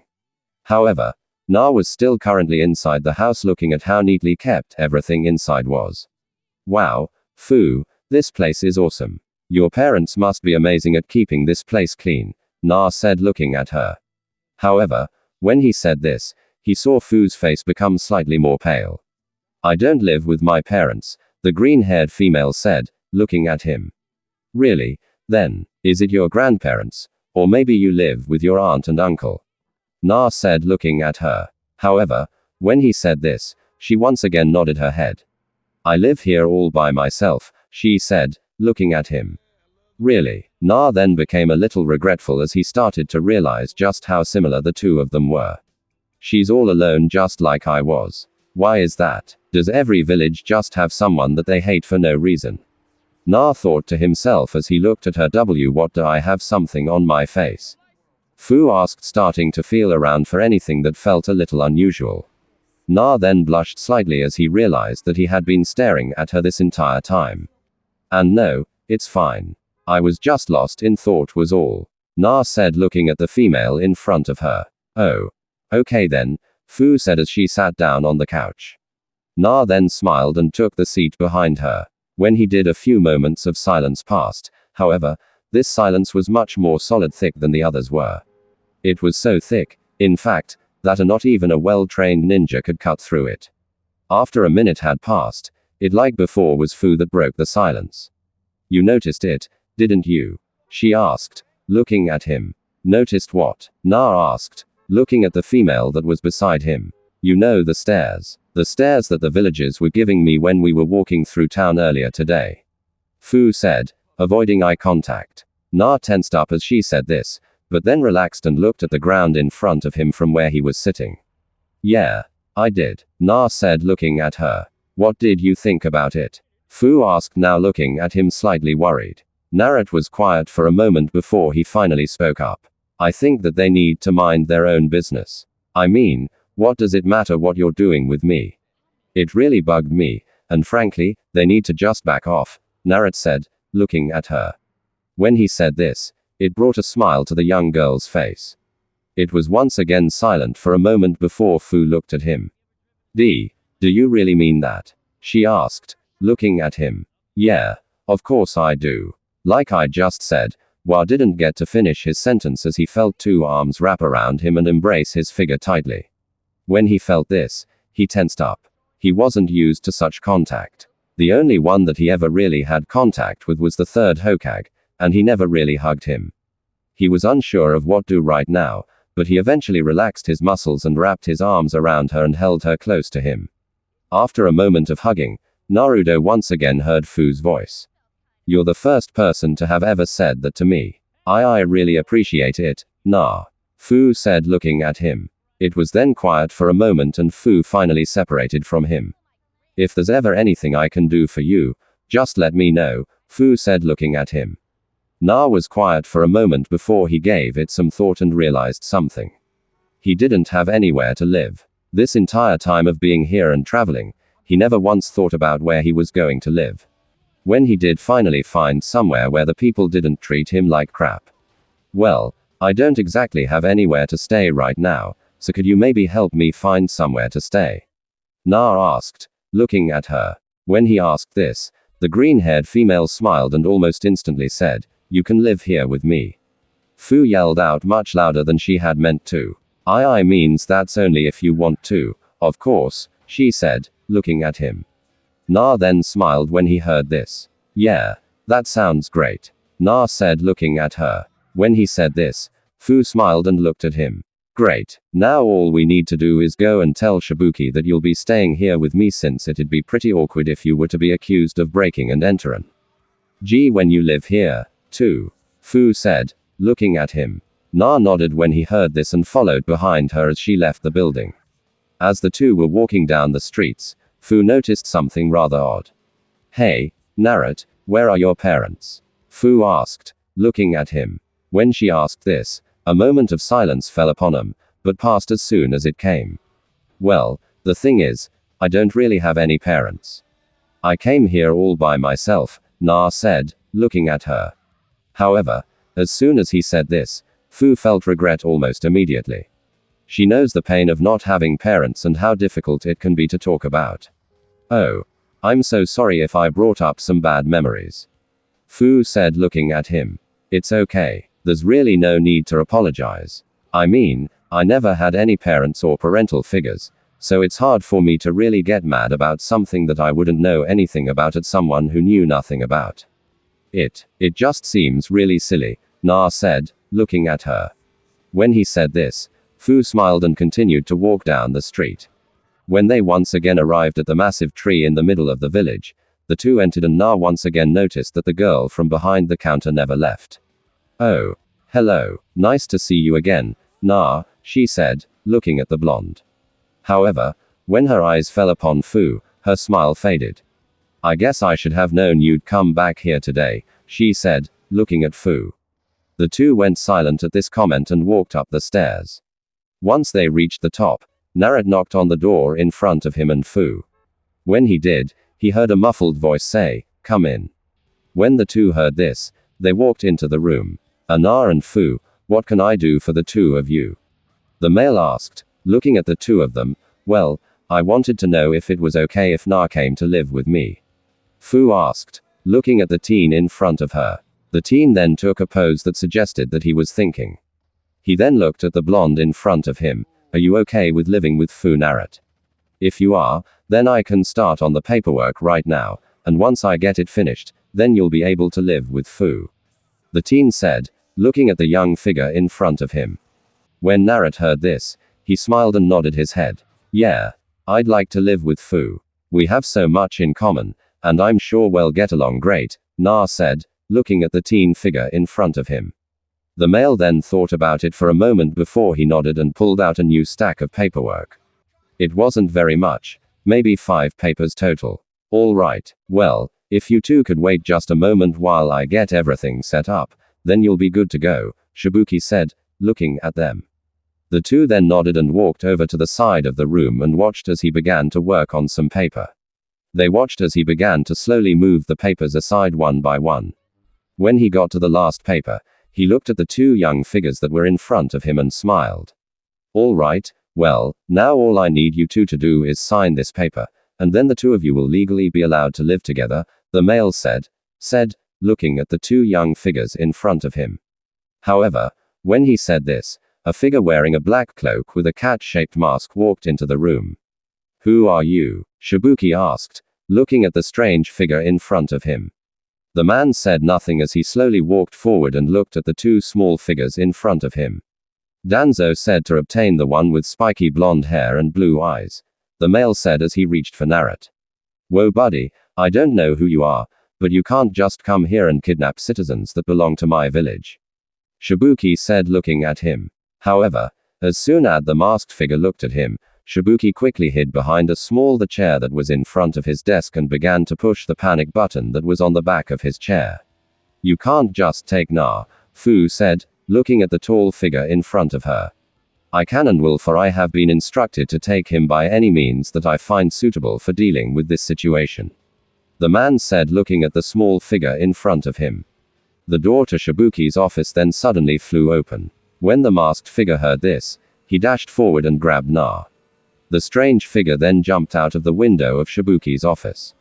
When he did, the 3 ninjas that had burst and ran over to Shibuki that was at the moment still cowering.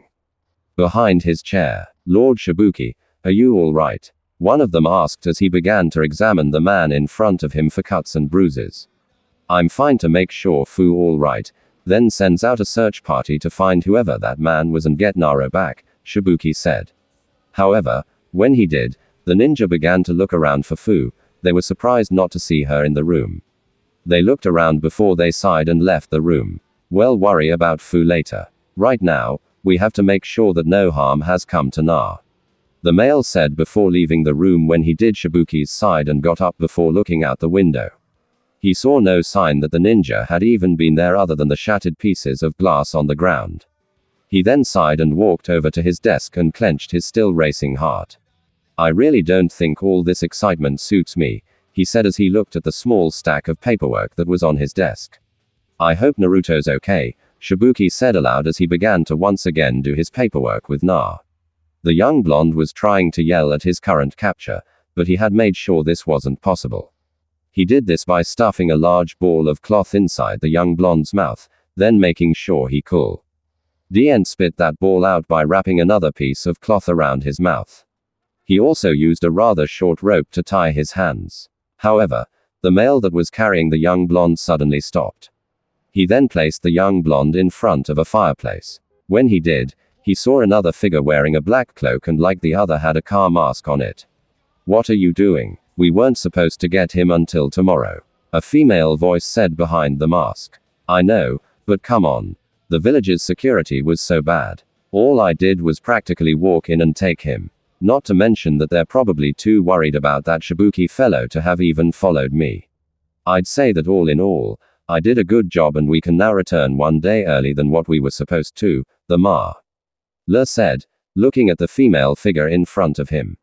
"All right, whatever, but if we get in trouble again, this time you're taking the blame and not me," the female said, looking at the male in front of her. The male nodded when he heard this and looked at the young blonde that at the moment was currently trying to escape. He then sighed and stood on the end of the rope that wasn't wrapped around the blonde's hands. "Kid, just give up. You're coming with us whether you like it or not," the male said, looking at him. When he said this, Naruto sighed and stopped struggling. The two adults that were in front of Na then began to talk to one another. However, as he sat there looking at him, he heard a rather odd noise. He looked around and saw a bush. However, he then saw a shade of green that didn't match the rest of the bush's green color. Naruto smiled when he saw this, knowing only one person that hair could belong to, and soon enough his suspicion were confirmed as he saw a set of orange eyes and a rather familiar face. She then made a gesture that meant she wanted him to come over to her. However, Na knew that trying to go over there would prove to be pointless, so he just moved to the side and pointed at the ropes. When Fu saw this, she grew a little depressed. However, she then heard what sounded like footsteps in the distance. She then smiled and disappeared, much to Naruto's distress. She then followed the sound she had heard and was happy when she saw a familiar face with long blonde hair that came down to the back of her knees wearing a Takigakura headband. She then ran up to them and smiled. "Thank goodness you are here. You need to." Fu didn't get to finish her sentence as the blonde interrupted her. "Fu, what are you doing here? You shouldn't be this far away from the village. It's dangerous," she said looking at her. However, she quickly remembered why she was out here in the first place. "Never mind that, we need to find someone who came to the village today. His name is Na. He has blonde hair and blue eyes, so keep a lookout for him. He was kidnapped for unknown reasons," the taller blonde said, looking at her. "That's what I wanted to tell you. I know where Naruto is. I followed the people that took him away out here," the green-haired female said, looking up at the girl that was currently in front of her. "What, really? Then show me where they are. That way I can gather my team and we can beat 'em up," the female said looking down at the child in front of her. When she did, Fu nodded and walked over to the bush she had just left. However, when she got close to the bush she had been in, she got quiet and pointed to it. "There, just behind that bush," she said, looking at her. The tall blonde then nodded and walked past the bush, making herself known to her two enemies. When the two finally took notice of her, they rose up off the ground and looked at her. "Who are you and what do you want?" the male of the two asked, looking at her. "I am a shinobi of Takagakura, And I have come to reclaim the citizen that you have stolen, she said, looking at the two members in front of her. When the two heard this, they got closer together and completely hid Naruto from view. I'm afraid we cannot do that, miss. We are very sorry that you wasted the trip here. So, if you don't mind, please leave, the female said, looking at her. Well, I'm afraid that I cannot do that. So, how about you just hand him over? The girl was silenced as she felt a sharp pain in the back of her neck. As soon as she felt this pain, she knew what it meant, and she could do nothing about it. She just sighed as she felt her body slowly fall towards the ground and watched as her vision faded to black. The third member that had been hidden until then stepped forward and looked at the two in front of him. I think we should leave if one of them knows our location. It's only a matter of time before the others figure out our location as well, the male said, looking at them. The two then nodded and the male walked over to Na. Fu's brain went into overdrive, thinking more than it ever had before. She wasn't sure what to do in this situation. She was about to lose her first real friend. The first person besides Shibuki that treated her like a human being and not some freak. The only person that asked if she wanted to be friends. The first person who wanted to be in her life. She wasn't sure what to do in the least. So, she did the first thing that came to her mind. She stepped out of the bush she had been hiding in and yelled, "Wait." She, of course, had not thought this through all the way. So, when the three of them turned towards her, she was frozen in fear. Seems as if we have found another one, the male who had just recently shown up said, stepping forward. I don't think that's a good idea. The girl in front of us is Fushi as the Gentry of Takeda. Killing her would almost be as if we are asking for war, and we cannot afford a war with our organizations trying to stay hidden within our village, the female said, looking at the male that was in front of her. When he heard this, he turned to her. Really? Now, well, I guess you do make a good point. We can't afford a war at the moment. Then again, we cannot afford to just let her leave. Now that she knows we have Na, the male said, looking at her. He was then quiet for a moment before he looked over at the female once again. What condition does Na need to be returned in again? He asked, looking at her. He just needs to be returned alive. Why do you ask? The female said, looking at him. Well, if she came all the way out here just to find him, then he's obviously important to her, right? From the way he was treated before, then roughing him up should be no problem. Not to mention, I'm sure that she will get the picture to not follow us, he said, looking at her. When he said this, she nodded and got behind Fu before she pinned her down to the ground and forced her head into a passion where she was looking straight in front of her. The leader of the three, which she had come to know, was named Dai, then brought Naruto in front of her and looked at her. Listen, if you don't stop following us, then bad things are going to happen. Things like this, the male said as he drew his kunai from his holster and brought it to Naruto's thrower. This is the second time in one day I've had a kunai to my throat. What give? Na thought as he felt the blade sink into his throat slightly. Now do understand you to need to stop following us? He asked, looking at her. Why yes, I understand. I'll stop following you, Fu said, looking at the male that was currently holding a blade to Naruto's throat. I don't think you do, the male said as he brought the blade down to Naruto's side. He then slowly brought the blade into his side. The sudden pain caused Na to win and even let out a slight screech at the new source of pain to enter his body. Please stop, Fu said, looking at the male in front of her. Na's eyes started to slowly open as the pain subsided. However, this was short-lived as the male began to twist the kunai into the wound, causing Na to scream out slightly. Fu once again found herself at a loss of what it was she was supposed to do. But for whatever reason, even though she had never been in this situation before, she felt angry at what they were doing. Do you understand now? If you continue to follow us, his pain will only grow. I know for a fact that neither one of us want that. So, how about you just turn around and go back to the village? Dai said, looking at Fu. He then took the blade out of his wound and slammed it into his knee. Fu felt her body suddenly heat up with anger as she saw him do that, and something inside of her just snapped. I said stop it, Fu said as she suddenly felt a lot stronger than she had been before. She suddenly turned around to where she was facing the female that was holding her. She then jumped up and moved her body to where her feet were at her captor's chest. She then kicked her opponent with all the foes she had, which sent both her and her opponent back. This caused the girl to let out a pain scream. When she did, she let out the scream much louder than intended, and this of course caused the surrounding ninja to hear. When a certain male that Na had met in the morning heard the scream and wasted no time in rushing over to where the scream had come from. Who could be all the way out here? I know we had a visitor earlier today, but this is ridiculous. I just hope that if it's the people that took Na is all right, the male thought as he dashed through the trees. However, when he got there, he came across an unexpected situation. There were 3 confirmed enemies. However, each one of them was on the ground and covered in blood. He then saw Fu looking rather closely at a wound on Naruto's side. "Na, is it all right? It doesn't hurt, does it?" Fu asked as she reached out for the wound that was on his side. "Yeah, it's fine, Fu.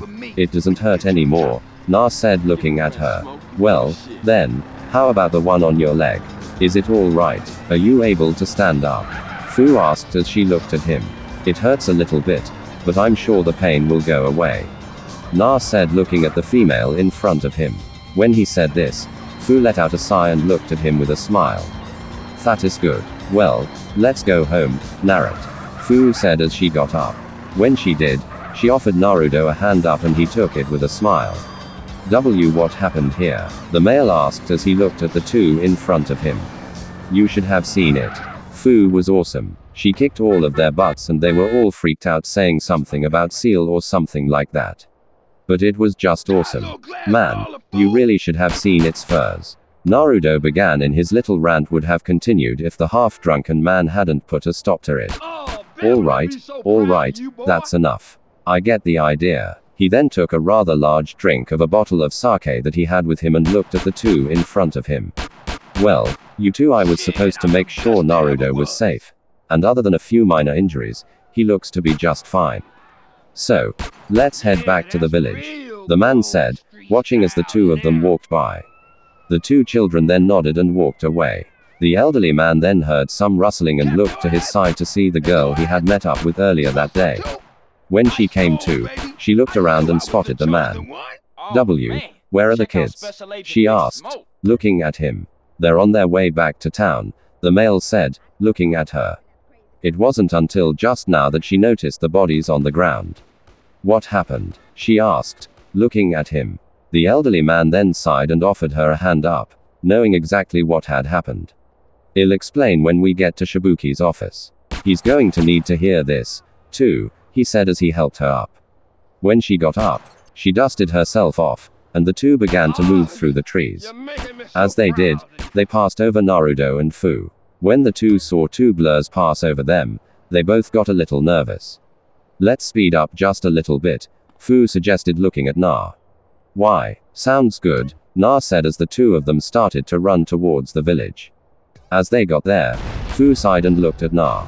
"Now, let's go make sure that Shibuki is all right," she said looking at him, to which she received a nod. However, as the 2 were walking, Naruto had a rather strange thought. "Hey, Fu, why do we need to go check on Shibuki? I mean, I know he leads the village and all, but you were there when the other ninja came into the room, so you should know whether or not he is all right," Naruto said, looking at her. "I didn't wait to see if he was okay. When I saw them take you away, my first reaction was to run after you," Fu said, looking at the blonde. "Oh, okay, well, thanks," Na said looking at her. When he did, Fu looked at him a little confused. "For what? I really didn't do anything," Na asked looking at her. "Didn't do anything? You saved my life, Fu. You did something for me that I'm not sure anyone else would have," Na said looking at her. Oh well, in that case, you're welcome," Fu said looking at him as the 2 once again reached the huge tree that was in the middle of the town. When the 2 arrived in the office, Shibuki looked at them with a serious expression on his face. "Na Fu, I need to talk to the 2 of you," Shibuki said looking at the 2 of them. When he said this, the 2 that were also in the room with him left and shut the door behind them. "Please sit down, Na. I have something to tell you about what you saw tonight." When he said this, Na nodded and got a seat. Fu, however, became nervous and stood there for a moment before she also took a seat. Well, Na, about what you saw tonight, about what happened with Fu. Shibuki started, however, came to pause seeing that Fu was nervous and also shaking. No, first off, Naruto, I want to tell you some things first so that you better understand the situation, Shibuki said, looking at them. Oh. Okay, well, what is it? The blonde asked, looking at him. First off, what I am about to tell you should not change what you think of Fu in any way. I want you to try and think of her the same way you did before I told you this. And if you do think of her differently, then I want you to promise that you will remain her friend, Shibuki said, looking at the blonde in front of him. Of course, I'd always be Fu's friend. She's a great person, Na said, looking at the teen figure in front of him. All right, well, that's good to hear. Now, I have something else I would like to tell you before I continue any further. Na, if you put a tiger inside a cage, what happens to the cage? Shibuki asked, looking at the blonde in front of him. When he asked this, Naruto was quite trying to think of a possible answer. Upon his silence, Shibuki smiled and looked at him. That's right, Naruto, nothing happens. Now, sometimes the tiger is able to escape the cage, and some bad things happen. However, does this make it the cage's fault that the tiger escaped? Shibuki asked, looking at the blonde in front of him. I don't think it would. I mean, blaming a cage for something that the tiger did just seems a little stupid if you ask me, Naruto said, looking at the male in front of him. Exactly. Now, Na, about what you saw tonight. What happened with Fu is similar to the cage and the tiger situation I just explained. Shibuki said, looking at the blonde in front of him. All right, but how so? Na asked, looking at the teen figure in front of him. Well, Naruto, you see, Fu is what is called a Jinchuriki. Do you know what that is, Na? Shibuki asked, looking at the young male in front of him. When he nodded, Shibuki sighed and looked at him. Well, Naruto, Enchuriki is what someone is called when they have one of the tailed beasts sealed inside of them. Shibuki said, looking at them. So Fu has a tailed beast sealed inside of her. Na asked, looking at the teen in front of him. When the male nodded, Fu slowly lowered her head. She knew what she was, and she also knew that it was because of this thing inside of her that almost no one in the entire village liked her. She had expected him to be afraid of her or for him to hate her like the others. However, she didn't expect what came out of his mouth next. And you think this would make me think differently of Fu? Because he asked, looking at Shibuki. The two were surprised but happy at what they had just heard. I guess you really aren't like the others, Hana, the male said, looking at the young blonde in front of him. Well, yeah, I guess so, Na said, looking at them. Well, that's all I really had to tell the two of you, so the two of can go to your home, Shibuki said, looking at the two of them. When he said this, the two of them smiled and headed home. When the two got there, Na had just thought of something that he hadn't until just now. Hey, Amfu, where am I going to sleep? Na asked, looking at the female in front of him. With me in my bed, of course, she said, looking at him. With you? Na asked, a bit confused. He may not have known much in boys and girls, but some of what he did know were what was and wasn't supposed to be normal. And from what he knew, a girl and a boy sleeping together wasn't normal. Isn't that a little weird? Na asked, looking at the green-haired female in front of him. She looked confused for a moment before she actually began to think about. No, I don't think it's weird. I mean, girls sleep with other girls all the time at these things called sleepovers. So, what's wrong with a boy and a girl doing the same thing? Fu said, looking at the blonde in front of her. Na then thought about it and couldn't really come up with an answer. I guess you're right, Na said as he followed Fu up the set of steps that was inside the apartment. The two then looked at the bed that was in front of her and each crawled into one side of the bed, each being back to back. However, neither one of them could sleep. They were both too caught up in their own mind to sleep. I can't believe how close I was to losing my new friend. To make matters even worse, I had to use that demon's power to save him. I want to help him, but I don't want him to be afraid of me. What could I do to make sure that no one ever hurts him like that again? Fu thought, however, after she had put some thought into it, she had come up with an answer. I'll become a ninja of Takaga if I did that. Then no one would mess with Naruto again because they would know that I could save him. She thought as she let out a tired yawn at the end. I can't believe how weak I am. Fu had to come in and save me because of how weak I was.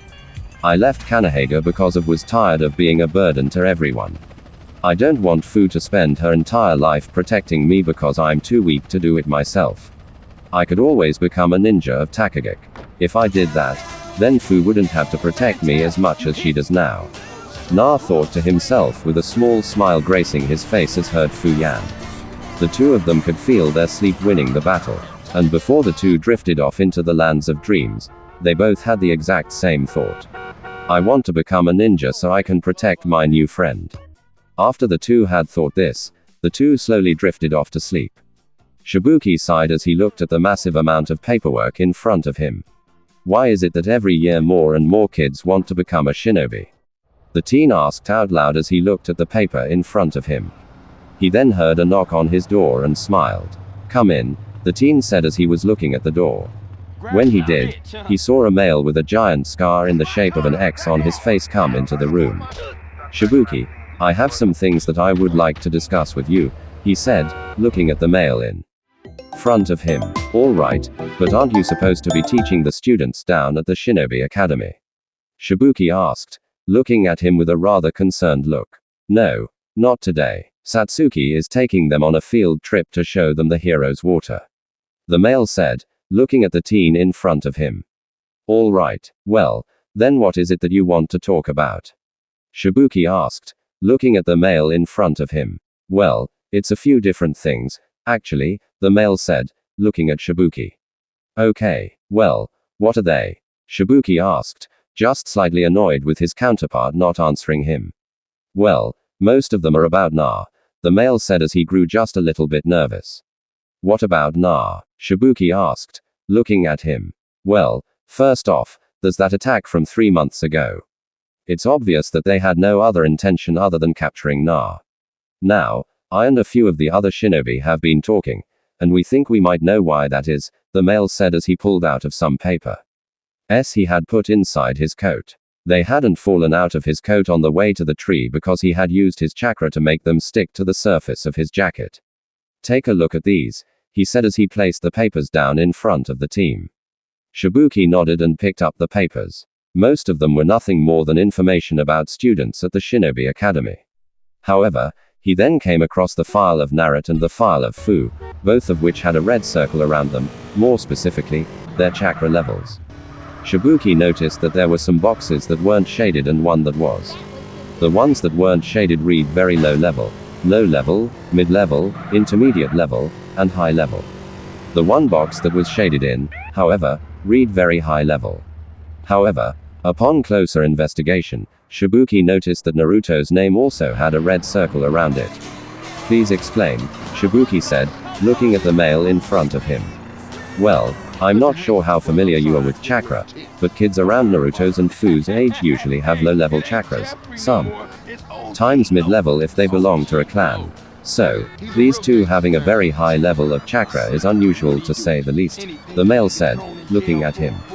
I see. So, is this a mistake or is there some sort of explanation for this? Shibuki asked, now genuinely interested in what the male in front of him had to say. Well, the explanation for Fu having a high level of chakra is simple. It's because she's a Ginryuki. Ginryuki naturally have high levels of chakra because of the Beiju that is sealed inside of them. So once you find out that Fu is a Beiju, it really isn't that strange for her to have a high level of chakra seeing as how the Beiju are creatures that are made out of pure chakra. The male said looking at the teen in front of him. Alright, so what's Naruto's excuse?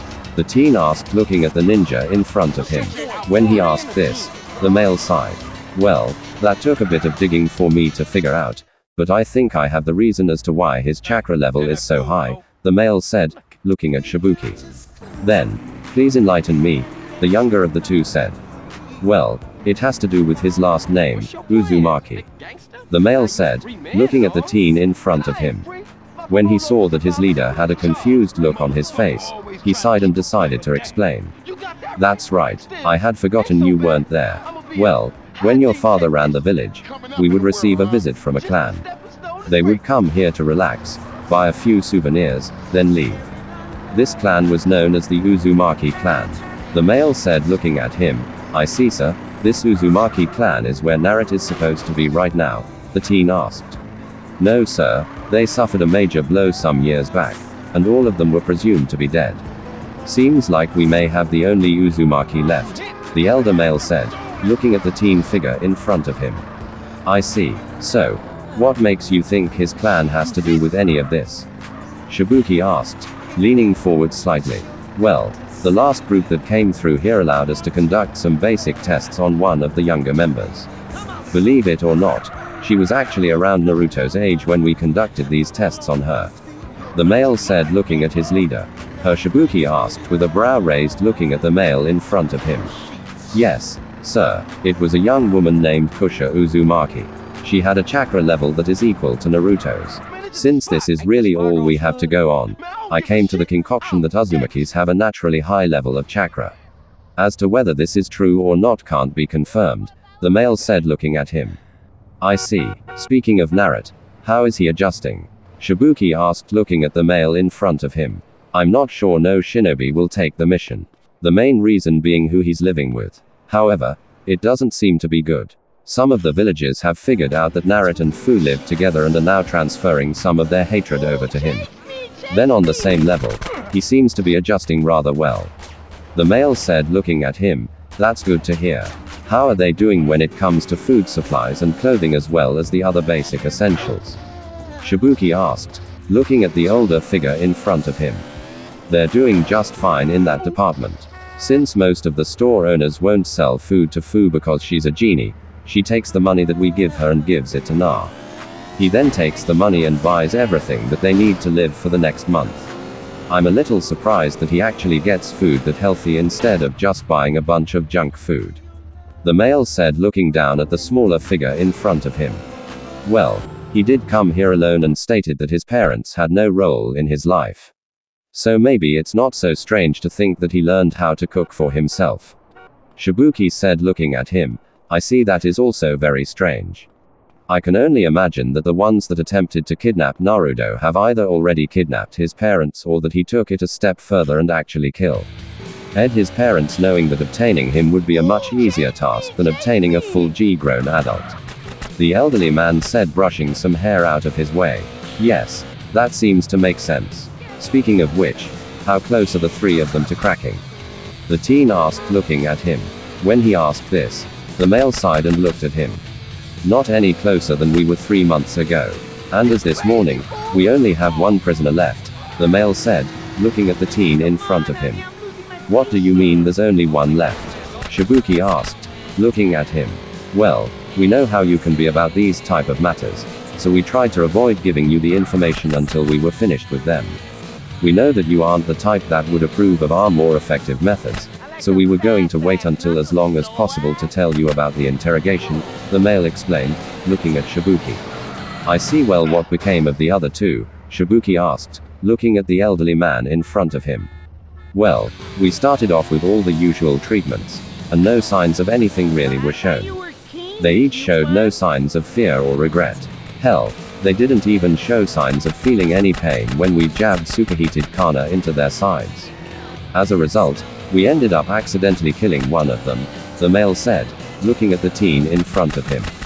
"I see. Well, that's rather disturbing. So what happened to the other?" Shibuki said, looking at the male in front of him. "Well, we found out something rather interesting last night.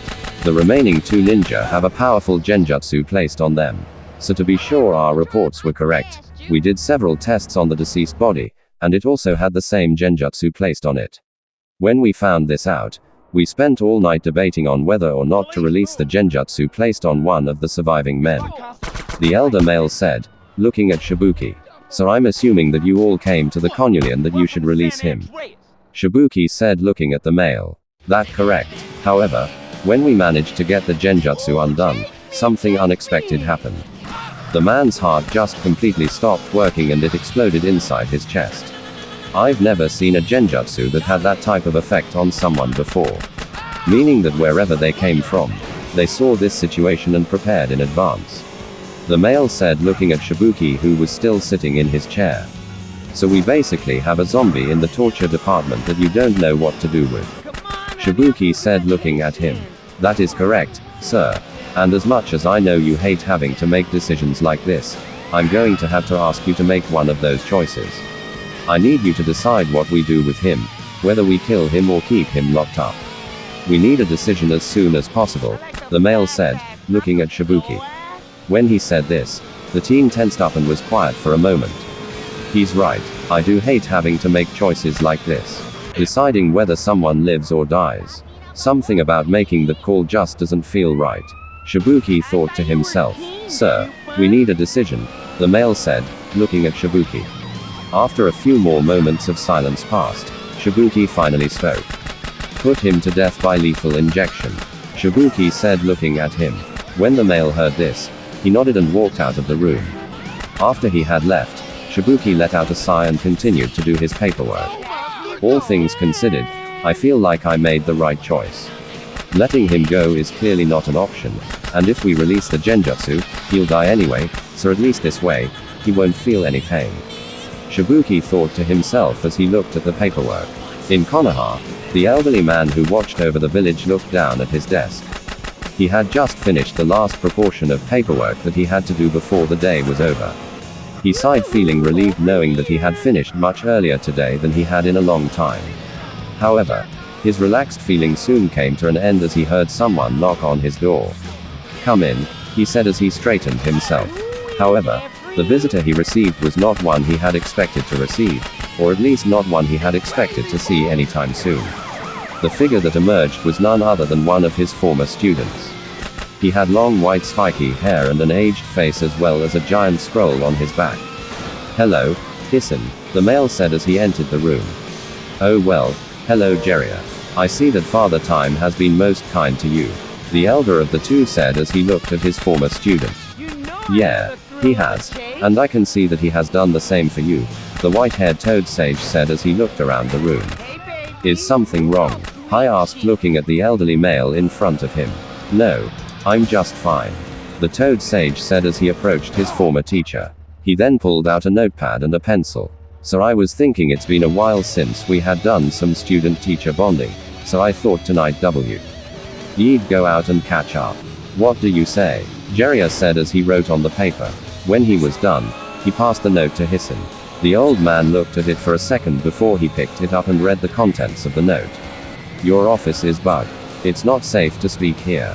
Let's move to a new safer location. I have some news that isn't for the ears of our listener. When Hirozen saw this, his eyes widened slightly and he looked at Jiraiya a little surprised. Yes, I would love to go out for drinks tonight. Will anyone else be attending this event with us? I said, looking at Jiraiya. Yes, although it's just Kakashi, the white-haired male said, looking at the elder figure in front of him. Really? Why is that? I asked, looking at his student. When he did, Jiraiya turned the piece of paper over and began to write once again. He's an old friend of mine. We met one day at a book signing and he brought a copy of Ika Paradise for me to sign.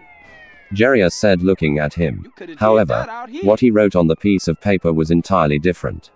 He's encountered the enemy we are going to discuss. It was years ago, but I believe that he may still have valuable information that we need. I nodded at this and then said, all right, sounds good. So where should we meet up? The elder man asked, looking at the younger male in front of him. Let's meet up at your house. Jiraiya said, looking at him, but once again wrote down something different. We're going to meet at my house at 7. I already checked both your house and Kakashi's house and both of them are bugged as well. My house is the only one that hasn't been infected yet. Alright, well, it's decided. What time should we meet up? I asked, looking at him. Well, meet up at 8. Jiraiya said, and once again the note held something different. Well, meet up in an hour, then again at 8. That way it looks like we really did go out to talk and catch up. Hiz nodded at this and Jiraiya smiled. Alright, sounds good. I'll see you then, I said, looking at the white-haired male figure in front of him. He then watched as the toad sage walked out of the room. So, I have some people that are using the information they have obtained from me for their own personal gain. Well, that certainly would explain a few things. However, this is also very disturbing at the same time. I've come here into my house every day, and it's unsettling to know that someone has been in both of them without my permission. The elderly man thought as he looked around. He then moved a massive amount of chakra to his eyes so he could locate the seals that had been placed in his room. He saw 5 pieces of paper placed in different locations in the room. One the ceiling, one beside the door, one on a wooden part of the window frame, one on the floor, one on the wooden chair, and the final one was right beside the pile of paperwork he had just finished. When he saw this, he just sat there quietly trying to think of some way he could remove all of the tags from the room. However, in his little fantasy, he lost track of time. And when he once again looked at the clock, he saw that it was close to the time that he was supposed to meet Jiraiya. So he calmly got up and walked out of the room. When he did, he took a left and went into the bathroom. Once he was in there, he let out a sigh and used the shunshin to get to the house undetected. Jiraiya was little surprised to see his room fill up with smoke. However, his confusion soon passed as he saw the elderly figure he had come to respect in the middle of it. Using the shunshin to get here. That way, no one knows you're missing. Smart move. Then again, what else would I expect from the very man who trained me? The white-haired Totoed sage said, looking at the elderly male figure in front of him. Hissen smiled when he heard this and looked at the younger figure in front of him. The two's thoughts then came to an end when they heard a knock on the door. However, before either one of them could say anything, the masked figure known throughout Konoha as the copy ninja walked into the room. Yo, what's up? Kakashi asked looking at the two males. Good, now that you're here we can officially get started. Jiraiya said looking at the two male figures in front of him. When he said this, the two of them nodded and took seat opposite of each other while Jiraiya was in the middle and off to the side. So what is it the Kakashi may or may not know about? Here asked looking at his former student. First things first, Hirozen, how long do you think this has been going on? Jiraiya asked looking at the elderly man. When he asked this, the great ninja didn't know how to respond and simply shrugged his shoulders before responding. A few years maybe. When the other two heard this, they sighed and looked at the elderly man. I wish I could tell you that was the case. However, the reality of the situation is not what we would like to believe, Jiraiya said, looking at the male figure to his right. Indeed, as Jiraiya said, this has been going on much longer than just a few years. In fact, this conspiracy has been going on for close to 20 years, Kakashi said looking at the male in front of him. I see. Well, that is some rather alarming news, Hissen said as he put his head down for a moment, trying to process the newfound information. After he had thought about it, he sighed and looked at the two men. Well, what all do we know? I asked, looking at the two men. Well, as you know, Danzo has his own version of the Anbu called the Root Agents, Jiraiya said, looking at the eldest man in the room. Yes, of course, Hissen said, looking at the two of them. To put it simply, these agents are not normal. Sure, they seem normal enough, and to an extent, they are normal. Years ago, they used to be normal humans that just undergone extreme training so that they were loyal to Danzo. However, as the years passed and as Danzo grew more and more paranoid, he had some of his researchers start working on a new genjutsu, one that doesn't just affect the mind, Jiraiya said, looking at him, to which the elderly man's eyes grew wide with surprise. One that doesn't just affect the mind. How is that possible? I asked looking at the two males in front of him. We don't know yet, but we do know that in order to perform the technique, two different people must be present during this. Is a genjutsu master and a fujutsu master must be the ones to perform the genjutsu, which is why it is so hard to detect in the first place, Jiraiya said looking at Hiran. I see, so Danzo intends to harm Kanoka asked looking at the two of them. It's hard to tell what his real motives are at the moment. However, I am sure of one thing, he doesn't plan to harm Konoha, or at least not directly. He's not satisfied with his position on the civilian council and wants to be Hokage, Jiraiya said looking at IC. Why would he want to be Hokage? Surely he could obtain the same results that he wanted just by taking it with brute force. Hirozen said looking at the males in front of him. After some time thinking about, I believe I have figured out why he is acting in secret instead of acting on impulse, Kakashi said looking at the two elderly males in front of him. After a moment of silence, the copycat ninja finally spoke. If he were to take what he wanted by brute force, it would lead to several people fleeing. Some of the people that leave may end up in other ninja villages. If this happens, then they will without a doubt think that he is planning to do the same to their villages if he was willing to do it to his own. Kakashi said, looking at them. And if they found out about this, it would lead to another village or perhaps even several villages teaming up against Konoha. To destroy him, Hisan said as he finally understood where Kakashi was going. Indeed, which needless to say would make the past 20 years of planning pointless, Kakashi said, looking at the male figures in front of him. Yes, that makes sense. However, that still doesn't explain why he wants to become Hokage, Hisan said, looking at the two of them. That matter has a very simple answer, my friend. It's because the Hokage holds all the power, Jiraiya said, looking at him. The Hokage can manipulate certain factors to work out in his favor. The Hokage is the only one that can both make and terminate laws as they see fit. However, this is usually looked down upon because the civilian council usually add their input, Jiraiya said, looking at him. Yes, however, the Hokage also has the ability to choose who is on the civilian council and who was to be rejected. So, if Danzo were to become Hokage, Kakashi said, looking at the elderly figure waiting for him to see where he was going, he'd be able to make the civilian council members that have allied themselves with him, or even worse, he could make the civilian council people that he has placed under this new genjutsu he has developed. He said, looking at them. Exactly. So you can see why at the moment you'll have to stay on your toes, Jiraiya said, looking at his former teacher. Yes. And I appreciate you telling me this, I said, looking at them. When he said this, he got up and was about to shuncheon away.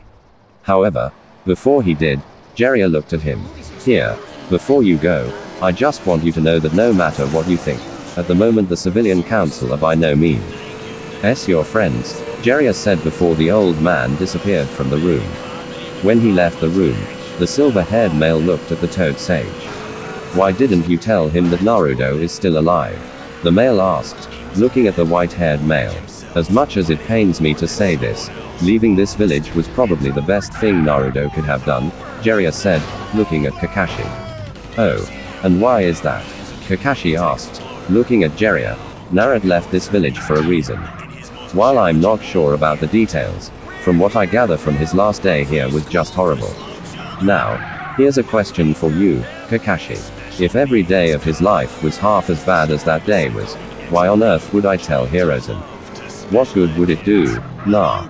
If I told Hirozen he'd just send more men out and bring him back to the village, he'd bring him back to a life that he hated. Why on earth would I want to sentence my godson to that kind of fate? Jiraiya asked, looking at the silver-haired figure in front of him. After a few moments of silence, Kakashi sighed in defeat and looked at the male in front of him. You're right, it wouldn't do him any good, Kakashi said, looking at him. The silver-haired male then got up and walked towards the door. But before he left, he looked at the male that was still in the room. Then at least tell him when you think he can handle it. After all, he, unlike most of this village, did care for Na. He cared a lot more than anyone else did. So even if you don't tell him now, I believe he still needs to know the truth. Kakashi said as he opened the door and walked out into the streets of Konoha. Left alone to himself, the white-haired male sighed and began to think to himself. I guess it's true. If nothing else, he doesn't have to learn the truth now. But he still deserves to know. I guess I can tell him when the time comes. When he like me understands that leaving this place was the best thing he could have done.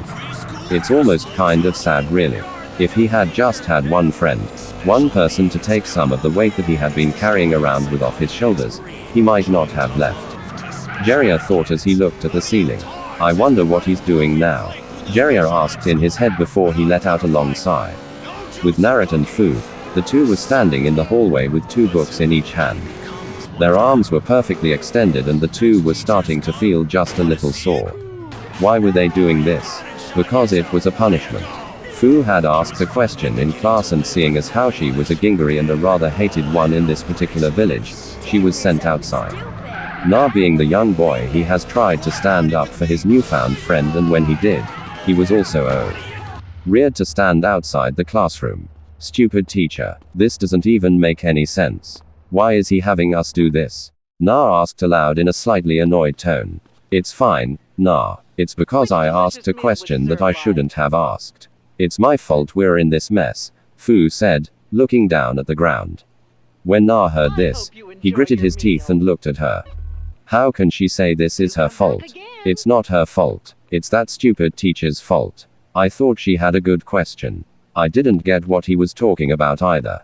They're treating her like they treated me. Na then found himself slightly depressed as he looked at Fu.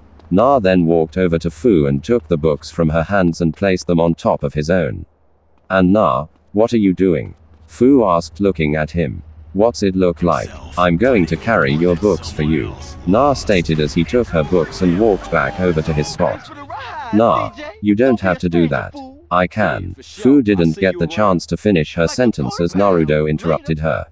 Fu, it's fine. Here's the way I see things. You don't deserve to be out here.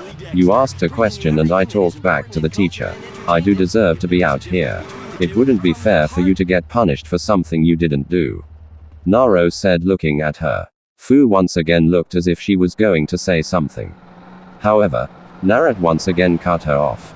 Look, Fu, I don't know how this village has been treating you, and I don't care.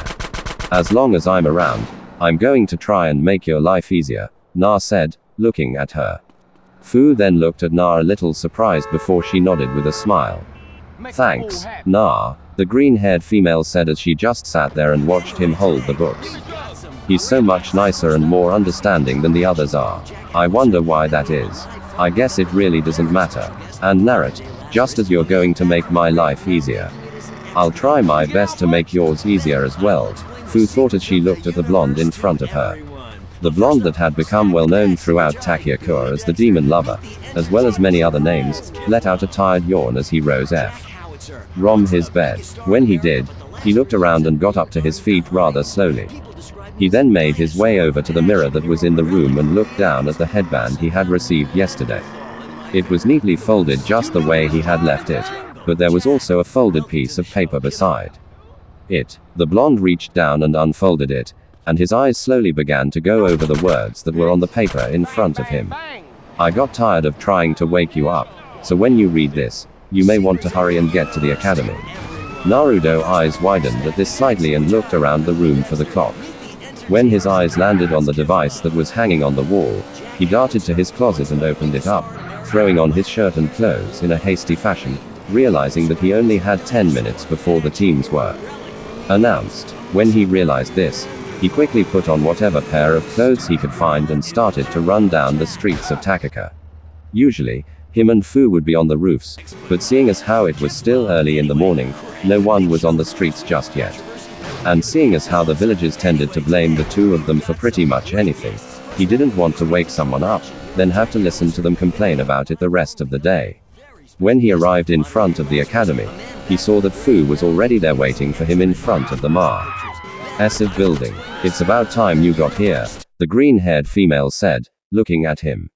I would have been here sooner if someone had woken me up like they said they would, Naruto said, looking at the green-haired female. Like my note said, I tried to wake you up and you wouldn't. Also, I noticed that you were smiling in your sleep, so it didn't really feel right to wake you up from a dream that you were clearly enjoying, Fu said as the two of them walked into the classroom. Yeah, I don't really remember anything about the dream, but for whatever reason, I just remember that it was a really nice dream, Na said as he looked at the green-haired female in front of him. Oh well, that's okay, then. The two of them then stopped in front of the door where all the students that passed were supposed to meet up at. Fu then sighed and stepped forward. Let's just get this over with, Fu said as she turned back around to look at Na. The blonde then nodded at her and stepped forward. The two then stepped into the classroom. And when they did, the two of them were almost instantly greeted with stares. Alright, now that the final two are here, we can finally get started with team placement, the teacher said as he looked at the students in front of him. Na and Fu waited patiently for their name to be called. And each time, the two of them grew more and more nervous hearing each team that was called out. What if I'm not on Fu's team? I somehow doubt that the other two that she gets paired up with will be as understanding as I am. Not only that, but then she'll have 3 people against her and not 1 person on her side. It would make becoming a good ninja that much harder for her. Na thought to himself as he heard the male finish team placement for Team 6. The teacher continued to read off the names for the next team. And little did Na know that Fu had also started to worry about the exact same topic his mind was on at the moment. What if I'm not on Naruto's team? The others will defiantly take out a lot of their frustrations out on him because he hangs out with me. They'll do things to him that he doesn't deserve, and chances are that the sensei he gets will most likely also hate him because of me. They'll interfere with his performance and he won't ever advance past Genin level. Fu thought to herself as the male in front of her continued to list Team M8. And finally for Team 12 we have Naruto, Uzumaki, Shirohito and Fu. Your team shall be led by Gohashiro, the male said looking at the class. When he said this, it made the two that had until now been worried about their team. The two of them then watched as several different older men and women came into the room announcing who they were and left with 3 newly announced shinobi. It eventually got to the point to where there were only 6 students left in the class. However, 2 familiar figures that Naruto recognized walked into the room. A man carrying a sake bottle in his hand and a woman with long blonde hair that came to the back of her knees. I'm just saying wouldn't be late if you didn't stop for another bottle of sake. The female said looking at the male in front of him. For the 100th time in the past minute, I'm sorry. I can't help it that this old body of mine has urges. After all, I'm only human, the male said, looking at the female. Sorry for being late. I had to go and babysit this mess again, the blonde female said, gesturing to the male that was beside her. The male sighed when he saw his counterpart do this and looked at the 6 students that were left. Well, I'm Guro Hachiro. Would the 3 of you that got placed in my squad please follow me?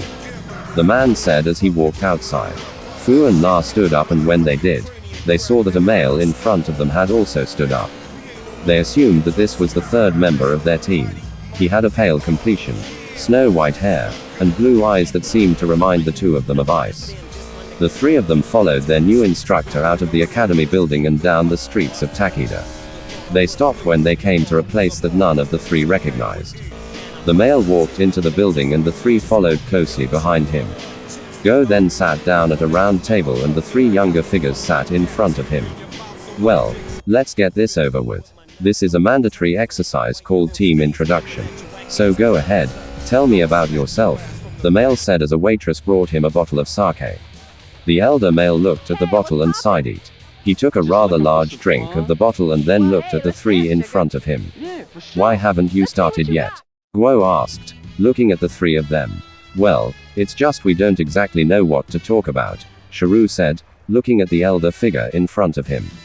Basic information. You know what you like, what you hate, dreams for the future, hobbies, you know, stuff like that, Guro said, looking at the 3 of them. Mind giving us an example? Fu asked, looking at the male. The male then sighed and looked at them. I suppose not. My name is Guro Hatero. I like sake or pretty much any other alcoholic drink. To be honest, I'm not too fond of a certain blonde who's always on my case about tedious tasks. I guess I really don't have any dreams for the future. It's too much trouble to think about stuff like that. As for my hobbies, I guess it would be going to different bars and trying different types of drinks, the gay-haired male said, looking at them. After a moment of silence, the white-haired male finally decided to speak up. All right, I guess I'll go first. My name is Shiro. I like being outdoors and certain types of manga. I hate a certain 2 people that live in this village as well as everything they've ever done. My plan for the future is to make their life a living hell. And as for my hobbies, I guess I don't really have any, Shiru said, looking at the male in front of him. When Naruto heard this, he clenched his fists and looked at the white-haired male. He's talking about me and Fu, and to make matters worse, he does it right in front of us, Na thought to himself, looking at the white-haired male. I'll go next, the blonde heard the green-haired member of his team say, which brought him back to reality. My name is Fu. I like people that treat others fairly, and I hate people who single others out and make them feel unwanted. My dream for the future is to have lots of friends and for everyone to see me for who I am, not what I am. As for hobbies, I guess I like training and going for walks, Fu said as she sat down. Okay, so that only leaves you, Guru said as he looked at the blonde in front of him. Oh. Right, well, my name is Naruto Uzumaki. I like helping others and making people feel wanted. I hate people who have no respect for others, as well as people who make others feel useless. My dream for the future is to help people realize that they're wrong for judging others because of their past or things that they can't control. As for my hobbies, I like spending time with my friends, and I love eating new types of food, Na said, looking at the male in front of him. Okay, those are relatively realistic goals, I guess. Well, tomorrow we're going to have our first training exercise. I want each of you to meet me at training ground number 14. I also wouldn't eat anything tomorrow if I were you, otherwise you'll have a bad time, Guru said, looking at the three figures in front of him. Na was about to ask him a question, but before he could, the male in front of him disappeared in a cloud of smoke. As soon as he did, Sharu got up and looked at the two beside him. I'll see the two of you tomorrow, I guess, he said as he walked out of the building. When he did, Na looked at Fu and the two of them walked out of the building. Well, that was rather unexpected, don't you think? Fu asked, looking at Na. Which part, the training exercise or the part where Sharu insulted us in the most obvious manner? Na asked, looking at the female beside him. Oh, so you noticed that too, huh? Fu asked, looking at Na. How could I not notice it? It was as plain as day who he was talking about. It doesn't take a genius to figure out who he was talking about. Na said, looking at the female beside him. Yeah, well, want to just go home then? Fu asked, looking at Na. Yeah, might as well. After all, we need to be ready for tomorrow, Fu said, looking at the blonde beside her. They then walked to the house that the two of them shared and got ready for the following day. When the two of them decided that they had everything that they needed, they walked into the rooms that the two of them had. As the two slowly drifted off into the land of dreams, they began to wonder exactly what the two of them would have to do. Then the two of them slowly fell into the darkness that was sleep. Then, like usual, Fu had woken up much earlier than Na had, and she went to take a shower. While she was in there, she remembered that she and Na, as well as the third member of their team, were supposed to meet up today. When she finally exited the bathroom, she put on her usual attire and walked to Naruto's room. She looked at the blonde and saw that, like the previous day, he was sleeping peacefully, but deciding that she wasn't going to be as nice today, placed her hands on his back and pushed him into the floor. With a solid thud, the blonde woke up and looked at the figure in his room. What time is it? Na asked, letting out a tired yawn. Almost time for us to meet up with our team, so get ready, Fu said, looking at Na. The blonde got up and stretched when he heard this and walked to his bathroom where he took a shower and then came out. He then looked at Fu, who was standing by the door waiting for him. All right, you ready to go? Fu asked, looking at the blonde in front of her, and when she did, she received a nod of the head. The two then began to walk down the street and arrived at a fenced-off area. When they did, the two of them jumped over the fence and began to walk into the field. Once they got there, they saw that the white-haired male was already there waiting for them. The two slowly walked over to him, and when they were about a foot away, Sharu got a little nervous, then looked at the two of them. The white-haired male, began only to have gotten cut off by a sound that he was familiar with. When he heard this sound, him as well as the two that were in front of him, jumped to the side and looked at where they were standing, only to see that there were several kanai in the ground they were standing. The three of them pulled out a kanai and looked around. When they did, they saw a figure appear in front of them. This figure, however, made both Naruto and Fu very nervous. This figure was wearing a white mask that looked like a dog and had a leaf village symbol on the forehead. I'd like for the three of you to come with me, he said, looking at them. No way, Na said, looking at the male figure in front of him. Well, I wasn't really giving you choice, the cloaked figure said as he ran forward, and the three that were in front of him also ran forward. Sharu was the first of the three to attack by throwing a cane at the male. The male easily caught it and returned it to the white-haired male. Sharu jumped out of the way and looked at the male that Fu and Naruto were now locked in close combat with. The two of them tried repeatedly to land a hit on him, but never could. However, the fight was short-lived as the masked figure jumped back slightly, causing the two figures in front of him to stop. When they did, he struck the back of their necks rather forcefully, and the two then hit the ground.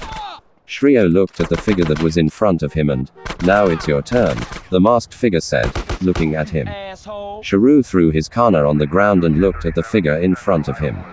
I give up, Sharu said, looking at him. Oh. Why the sudden change of mind? The cloaked figure asked, looking at the white-haired male in front of him. The three of us all had a chance of beating you, but seeing as it's just me now, I know for a fact I can't beat you. It'd be better to just give up now instead of fighting you. There'd be no point in it, Sharu said, looking at the male in front of him. I see a wise choice, the cloaked figure said as he disappeared. But foolish nonetheless, Sharu heard the male say behind him and then felt a heavy pressure on the back of his neck, and him too fell to the ground and watched as his world slowly faded to nothingness. When Sharu finally awoke, he saw that Naruto and Fu were also awake. He tried to move, but when he did, he found his arms tied behind his back and his feet both tied together.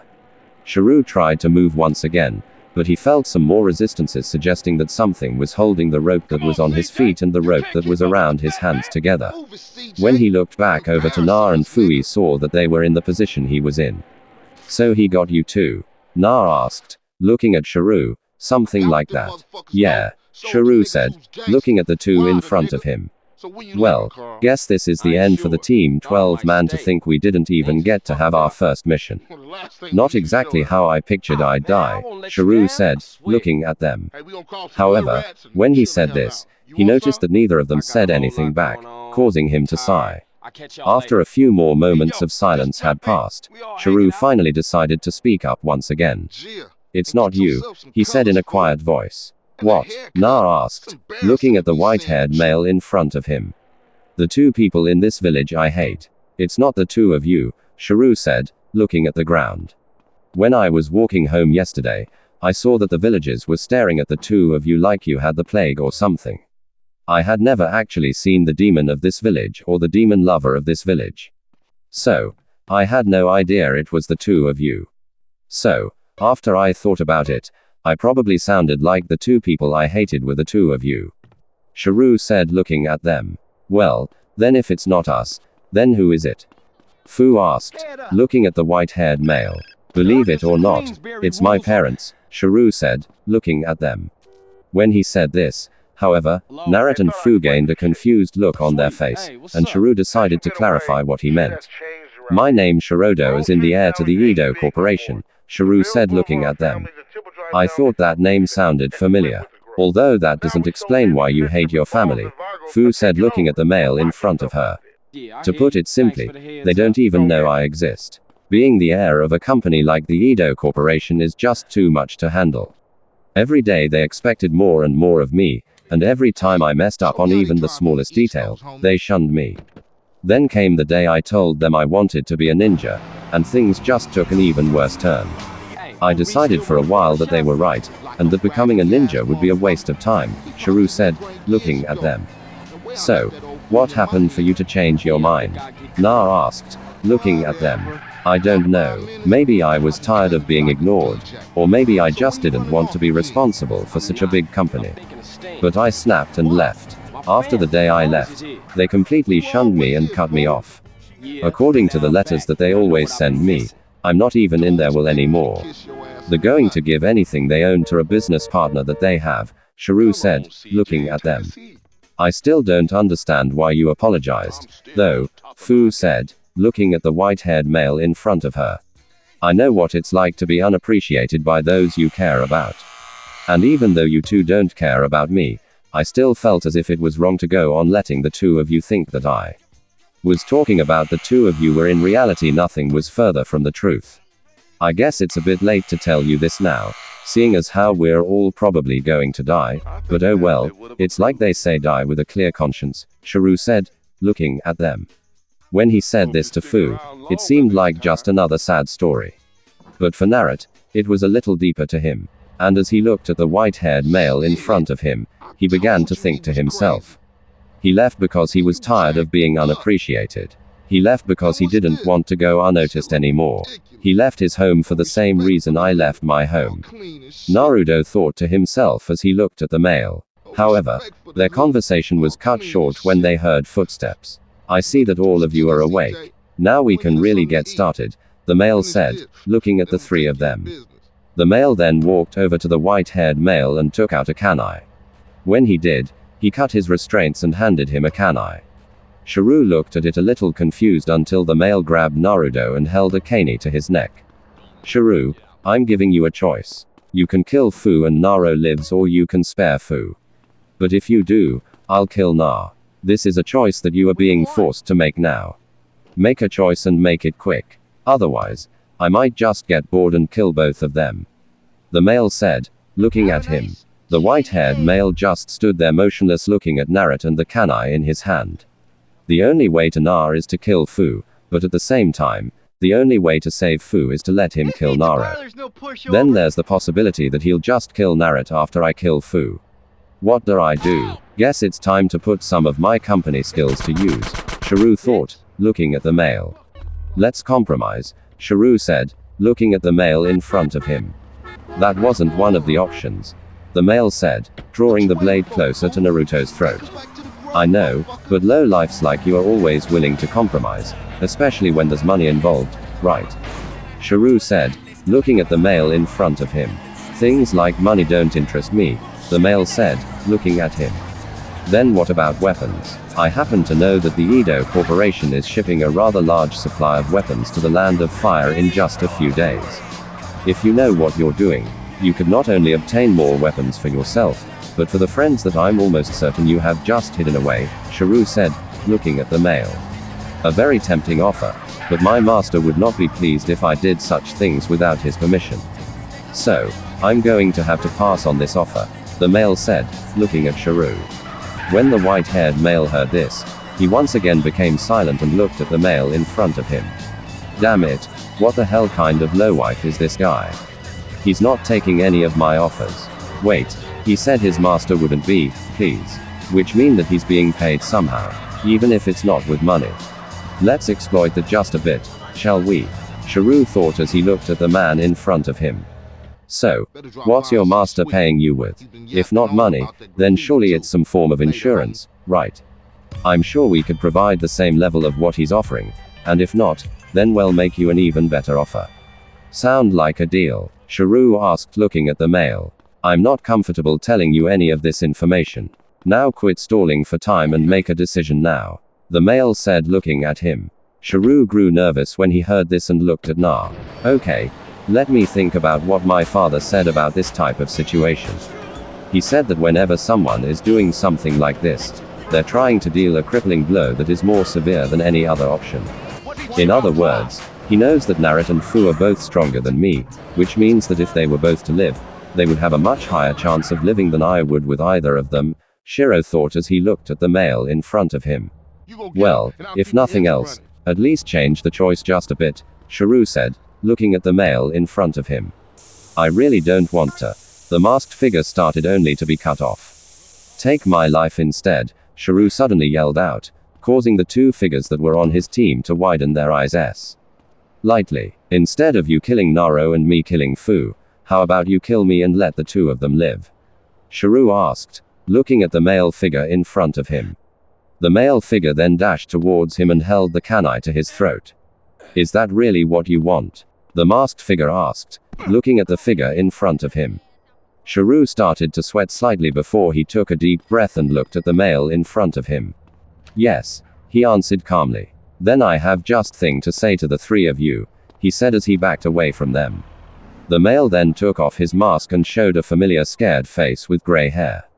The three of you pass. What? Na asked, a little confused. Each John squad leader has to test their Genin squad to see if they really have what it takes to be shinobi. I came up with the hardest test I could think of so that no one would pass. But the three of you somehow did everything correctly. Neither one of the captives said anything that could endanger their life or the life of their comrades.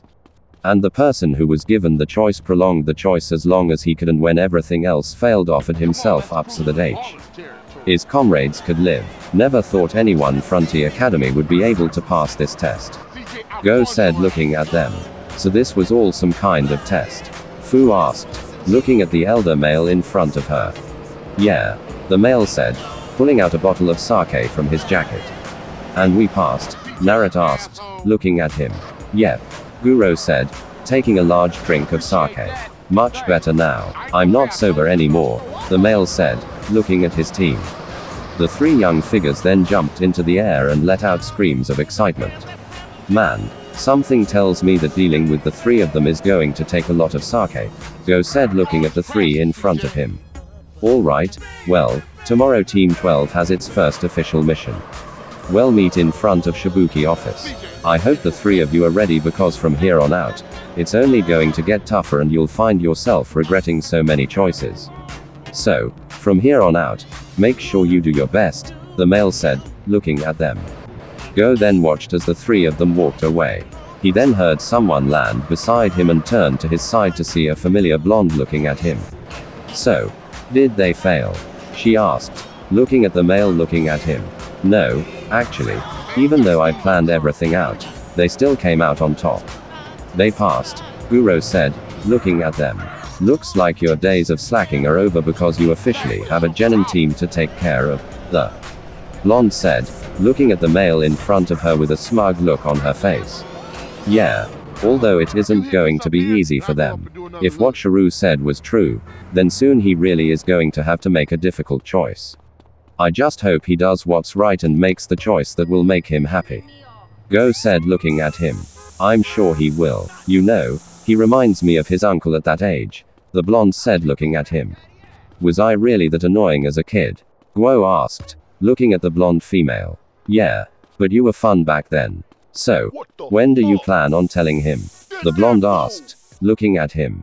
I'll tell him when the time is right. But for now, I think I'll save him from the heartache of seeing what a mess his uncle has become, Guro said, looking at the blonde female beside him.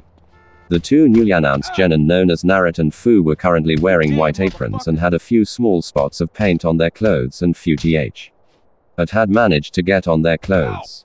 Hey, Brad, you missed a spot, a male said, looking at the green-haired female that was currently on a ladder. Where? Fu asked, looking at the male. When she asked this, the male smiled and took the waterhouse that he had been holding and sprayed the side of the building with some paint that was at the moment still wet. There, the male said with a slight chuckle. Fu sighed and looked at the spot that the male had sprayed and moved the ladder that she had been on over to the spot.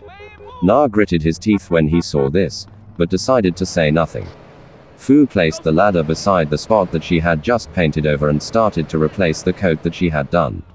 The male looked like he was going to spray Fu with the house until a door behind the male opened. Sir, you have a call. The white-haired male that formed the third gen of Team 12 said as he walked through the door. Shiru at the moment was wearing a very formal suit and hated it immensely because it reminded him of when he had to go attend meetings with his father. All right, the male said as he walked into the house. Fu then sighed and looked at the wall. Maybe if I get this done quickly, I can help Naruto with his side of the house. Fu thought as she began to do her side a little faster than when the male was outside. She then heard the familiar voice of Shiru call out to her. Hey Fu, catch, Shiru said looking at her. Fu turned her head and saw that there were two tin cans coming at her. She caught it and looked at Shiru. What's this? Fu asked looking at him. It's for you and Na. I took it out of his fridge when he wasn't looking. I suggest you hide them before he comes back and accuses you of stealing, Shiru said looking at her. This caused the blonde that was on the far side of the house to smile. Thanks, Shiru. We owe you one, Na said looking at him. Don't mention it, Shiru said as he opened the door. However, before he could step into the house, the female of the team spoke up. Oh, and Shiru, could you do me a favor? Fu asked, looking at him. Ah, sure, what is it? Shiru asked looking at her. Mind spitting in one of his cups when he's not looking? Fu asked looking at him. He's been treating me like his own personal butler for the past 3 days. Trust me, when I get the chance, I'm going to do more than just spit in it. Shiru said with just a hint of evil in his eye. Thanks, Shiru, Fu said as the male walked into the house and shut the door behind him. At this rate though, we'll never get done. This is the last wall that we need to paint, and without Guo around to keep him from harassing us, we aren't going to be able to finish this wall. Fu thought, looking at the place she was painting. As soon as she thought this, the male walked out of the house and looked at them. I have to go somewhere. I trust that the three of you can finish this while I'm gone. The male said, looking at him, although he didn't wait for them to answer as he walked out into the streets. A few moments later, Guo appeared in a puff of smoke with a cell phone in his hand. That should keep him busy for a little bit, Guru said as he put the phone away.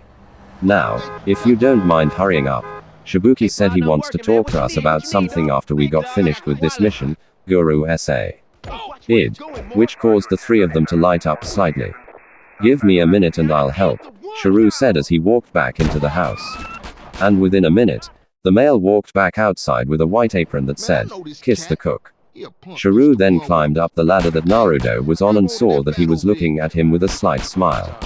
I'm sure he won't mind me using it, the male said, looking at the blonde. The three of them were able to finish the mission that three of them had been assigned within an hour without the elder male's constant harassment. All right, we're done.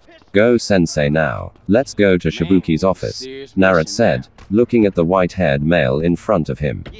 The three younger figures then started to walk towards the huge tree that was in the center of their village and began to walk up the RGE set of stairs. When the three went through the door, they saw the Go was already in the room and that Shibuki looked surprisingly serious. Ah, that three of you are here now.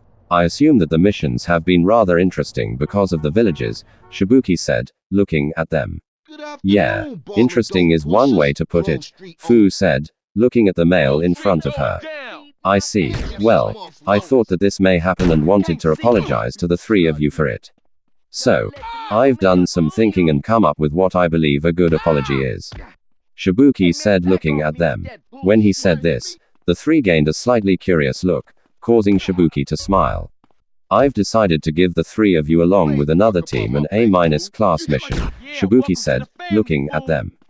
This caused the three that were in front of him to all gain a confused look and then a very excited express. After the three of them had a small celebration and had settled down, Shibuki looked at them and smiled. All right, so, the other team that you will be doing this mission with is Team 7 from Konoha. Your goal is to investigate some rumors about a bandit that plans to use the hero's water. Shibuki said, looking at them. All right, well, you can count on us, Fu said, looking at him. Yeah, we won't let you down, Na said with a smile on his face.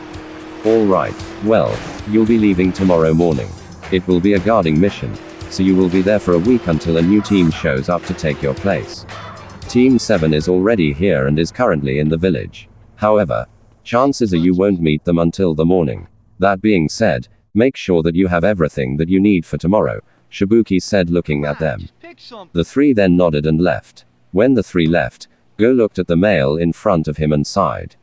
I still don't think they're ready. Go said, looking at them. Maybe you're right. Maybe I'm right. Either way, it's my call to make and I made it. Shibuki said, looking at the male. What if something goes wrong? Go asked, looking at Shibuki. When the white-haired male said this, Shibuki sighed and leaned back in his desk. I understand why you're worried. I really do. But if Fu and Naruto can get this job done, then that will just give them that much more of a positive reputation. Being the only first-year genin team to complete an A-rank mission in this village will at least make the villages somewhat differently. Plus with you and AOI there, it shouldn't be too much for the two of you to handle. Shibuki said, looking at the male in front of him. All right, if think it's the right call, I'll trust your judgment, but I just want to go on record by saying that I think this is a bad idea. Go said, looking at him. All right, well, E's team has already been made aware of this and I think that you'll be able to gather all you need before tomorrow. Shibuki said, looking at the male in front of him. Yes, sir, Go said as he took the sake bottle out of his jacket and placed it on the table in front of him. Mind putting that somewhere safe until I get back. I'd rather not be drunk while on this mission, the white-haired male said as he walked out of the room. Shibuki smiled when he said this and took the bottle and placed it in a secret safe that he had under his desk. Needs to know that he cares enough about his nephew to make sure he doesn't die during this mission, Shibuki thought to himself as he watched the male walk out of the room. I just hope that Shiru will be more understanding than his father was at that age. Shibuki thought as he continued to fill out the small amount of paperwork he had left. With Fu and Na, the two of them were currently in their own rooms and were gathering everything that the two of them thought that why would need for the mission that was ahead of them. Na sighed as he tried to place another kanai in his backpack and smiled when he finally managed to place it in the small pack. Na then smelled something that he hadn't smelled before. He followed the aroma into the kitchen and saw that Fu was placing a plate full of food on the table that the two of them almost never used. Fu, what's this? Na asked, looking at the food in front of him. Oh well, I thought that since we were going to be gone for a while that I would make the two of something to eat so that we have plenty of energy for when we leave tomorrow, Fu said, looking at the blonde in front of her. Well, it looks good and smells great, Naruto said, looking at the plate of food in front of him. And he wasn't lying about. He said the food that Fu had made looked amazing. Na was about to start eating when he noticed that Fu didn't make herself a plate. Ah. Fu, where's yours? Na asked, looking at the green-haired female. Oh. We sort of ran out of supplies, and I used the last of it to make this for you, Fu said, looking to the side, slightly embarrassed. Na looked at her slightly surprised and then looked down at the food. How about we share it then? Na offered, looking at Fu. Oh no, I'd rather you eat it. I mean, Fu began only for Naruto to cut her off. I don't want to hear it, Fu. I can't eat this knowing that you won't have anything to eat, so unless we're sharing it, I'm not going to eat it, Na said looking at her. Fu sighed at this. She had forgotten how childish Naruto could be sometimes. Alright, Na, well share it, Fu said as she got one of the spare seats that he had for any guests that they may have and pulled it closer to him. Na smiled at this and picked up a small amount of food before pushing it towards her slightly.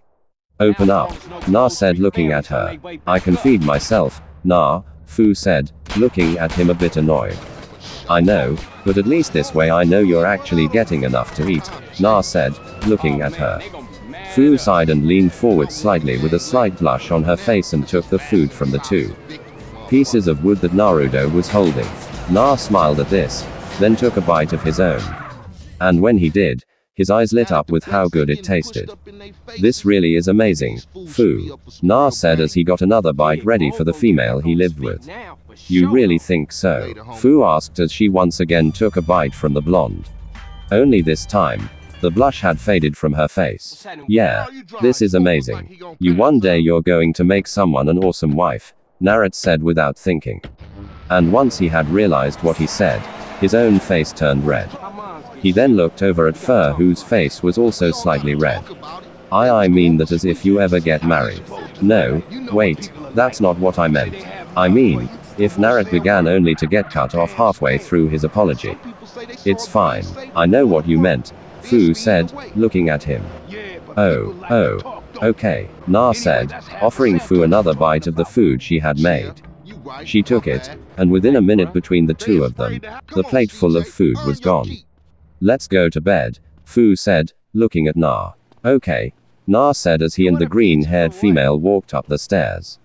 The two of them walked to their separate rooms and shut the door behind them. Na had changed into the clothes that he slept, and he was about to go to sleep when he heard some light tapping on his window. When he looked to his side to see what was there, he saw a few raindrops going down his window. It was raining. No real surprise there. It rained a lot more in water country than it did in other places. Na decided to ignore this and crawled into bed. It was about halfway through the night when the storm started to become more powerful. A bolt of lightning struck by the park and the resulting crash startled the two awake. Ah, Fu yelled as she shot up from the bed she was laying in. She then looked outside and saw another flash of lightning followed by a much quieter sound of thunder. Great, it's a storm. I hate storms. They always wake me up and I can never get back to sleep, Fu said looking out the window. She then sighed and began to walk towards her door. Maybe Naruto's awake, Fu said as she opened the door and began to walk down the hall. Little did she realize that Na had the same problem with her. He had awoken in a very startled state and looked out the window to see that the storm had gotten far worse than it was when he had gone to sleep. A storm? Don't get many of those, Na said as he saw a flash of light and heard a low rumbling sound. Well, sleeping in something like this is going to be difficult, Na said looking out the window. The blonde then received a knock on his door and he turned to it. Come in, Fu, Na said looking at the door. How do you know it was me? Fu asked as she entered the room. We're the only ones that live here, Na said looking at her. Fair enough. So Naruto, mind if I stay in here with you for a little bit? Fu asked, looking at the male. Sure thing, something tells me I'm not going to be able to get back to sleep for quite some time anyway.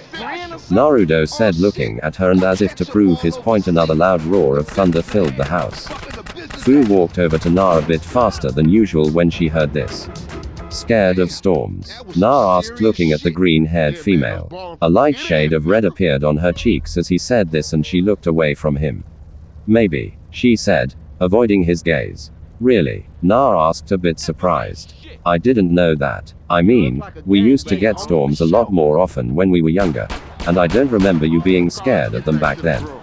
So, why are you scared of them now? Na asked, looking at Fu. Well, you used to be a real heavy sleeper, and we shared the same bed, so you didn't notice when we were little.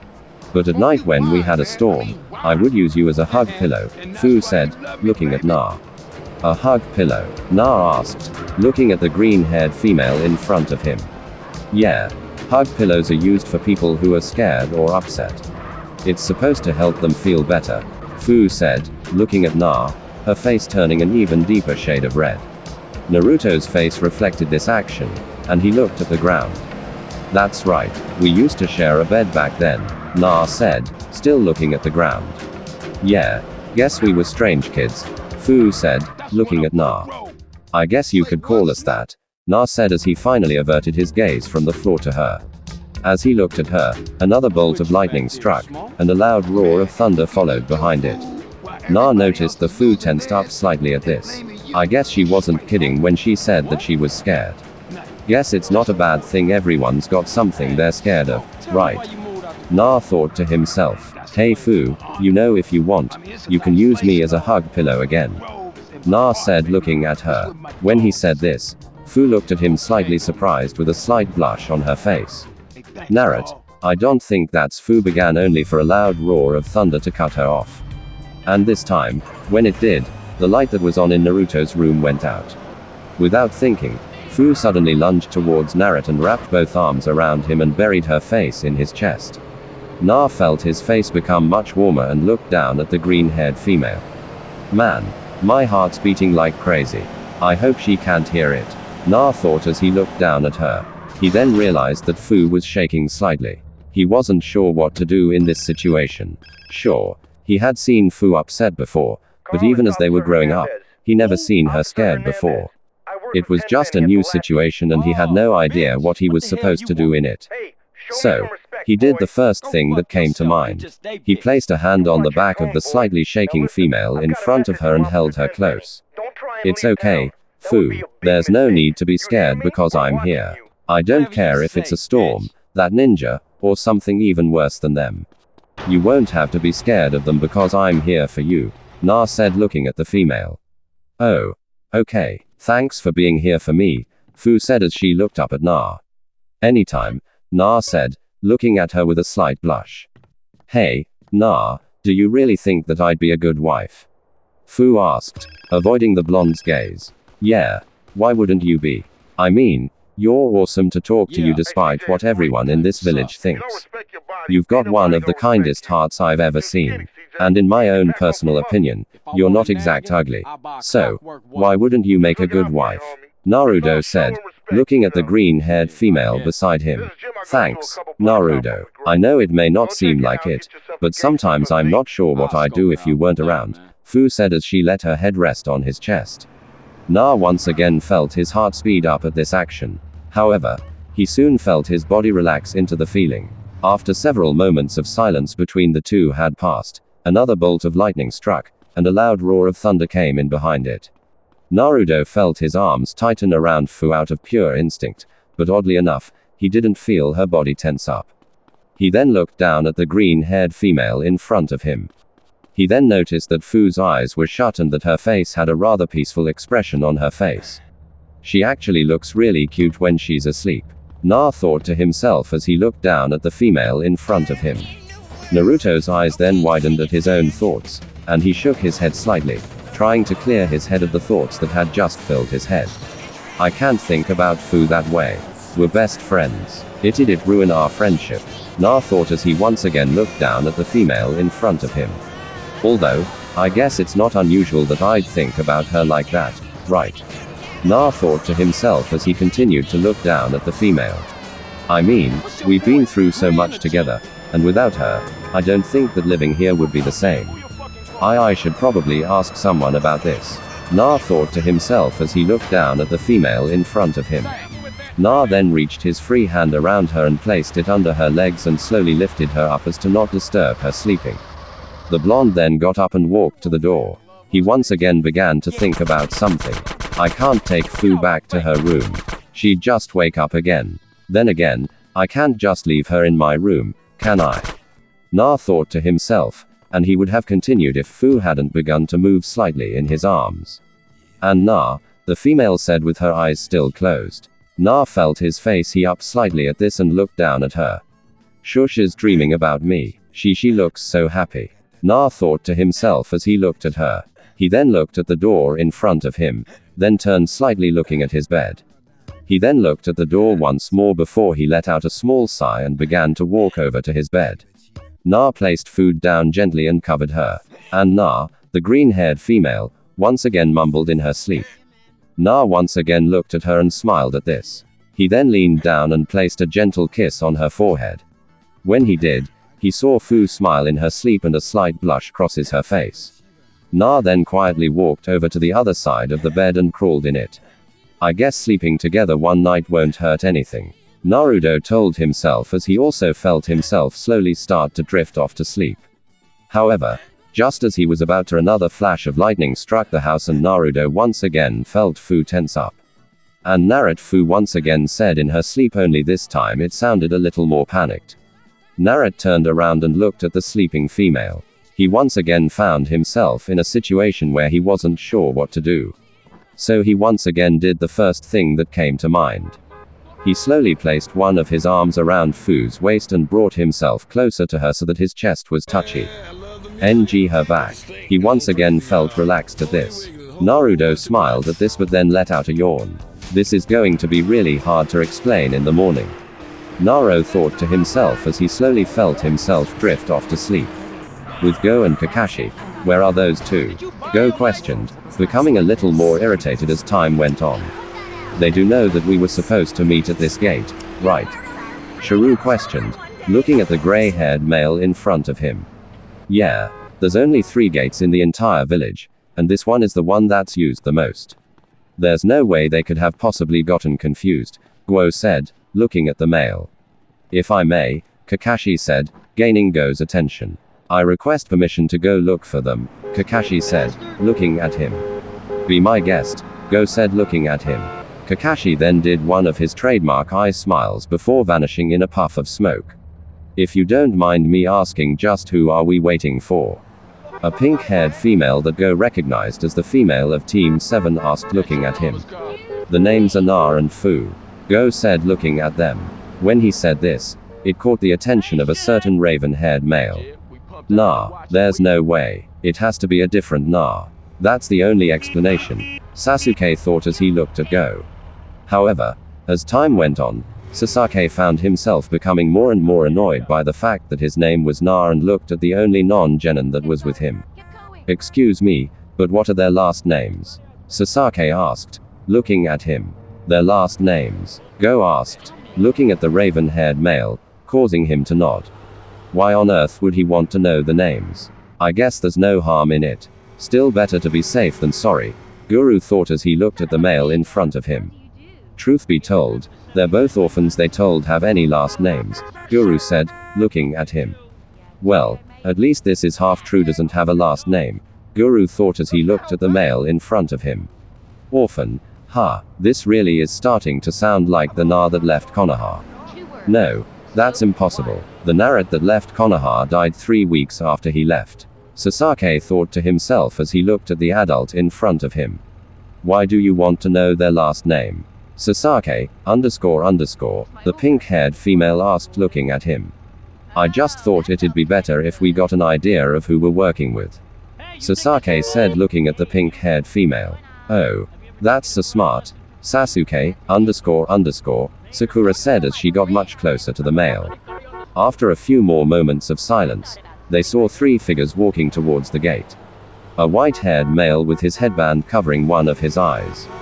A green-haired female with orange eyes with some white clothing that some may consider a little revealing. However, it was the third figure that caught Sasuke's attention. He had blonde hair and blue eyes. He may not have remembered much of what Naruto looked like. After all, they were kids, and Sasuke only ever saw Naruto 1 or 2 times before the day he helped Naruto leave the village. However, he had something that made him certain this was the Na he knew. He had 3 whiskers on either side of his face. Well, good job, Kakashi. I guess I underestimated you, Guo said, looking at the male in front of him. He then turned his attention to the 2 figures in front of him. Mind telling me where the 2 of you were? Go said, looking at them. Let's just say that these 2 were getting to know each other. Kakashi said, looking at the male in front of him, causing the 2 younger figures in front of him to blue. Shush and look away from each other slightly.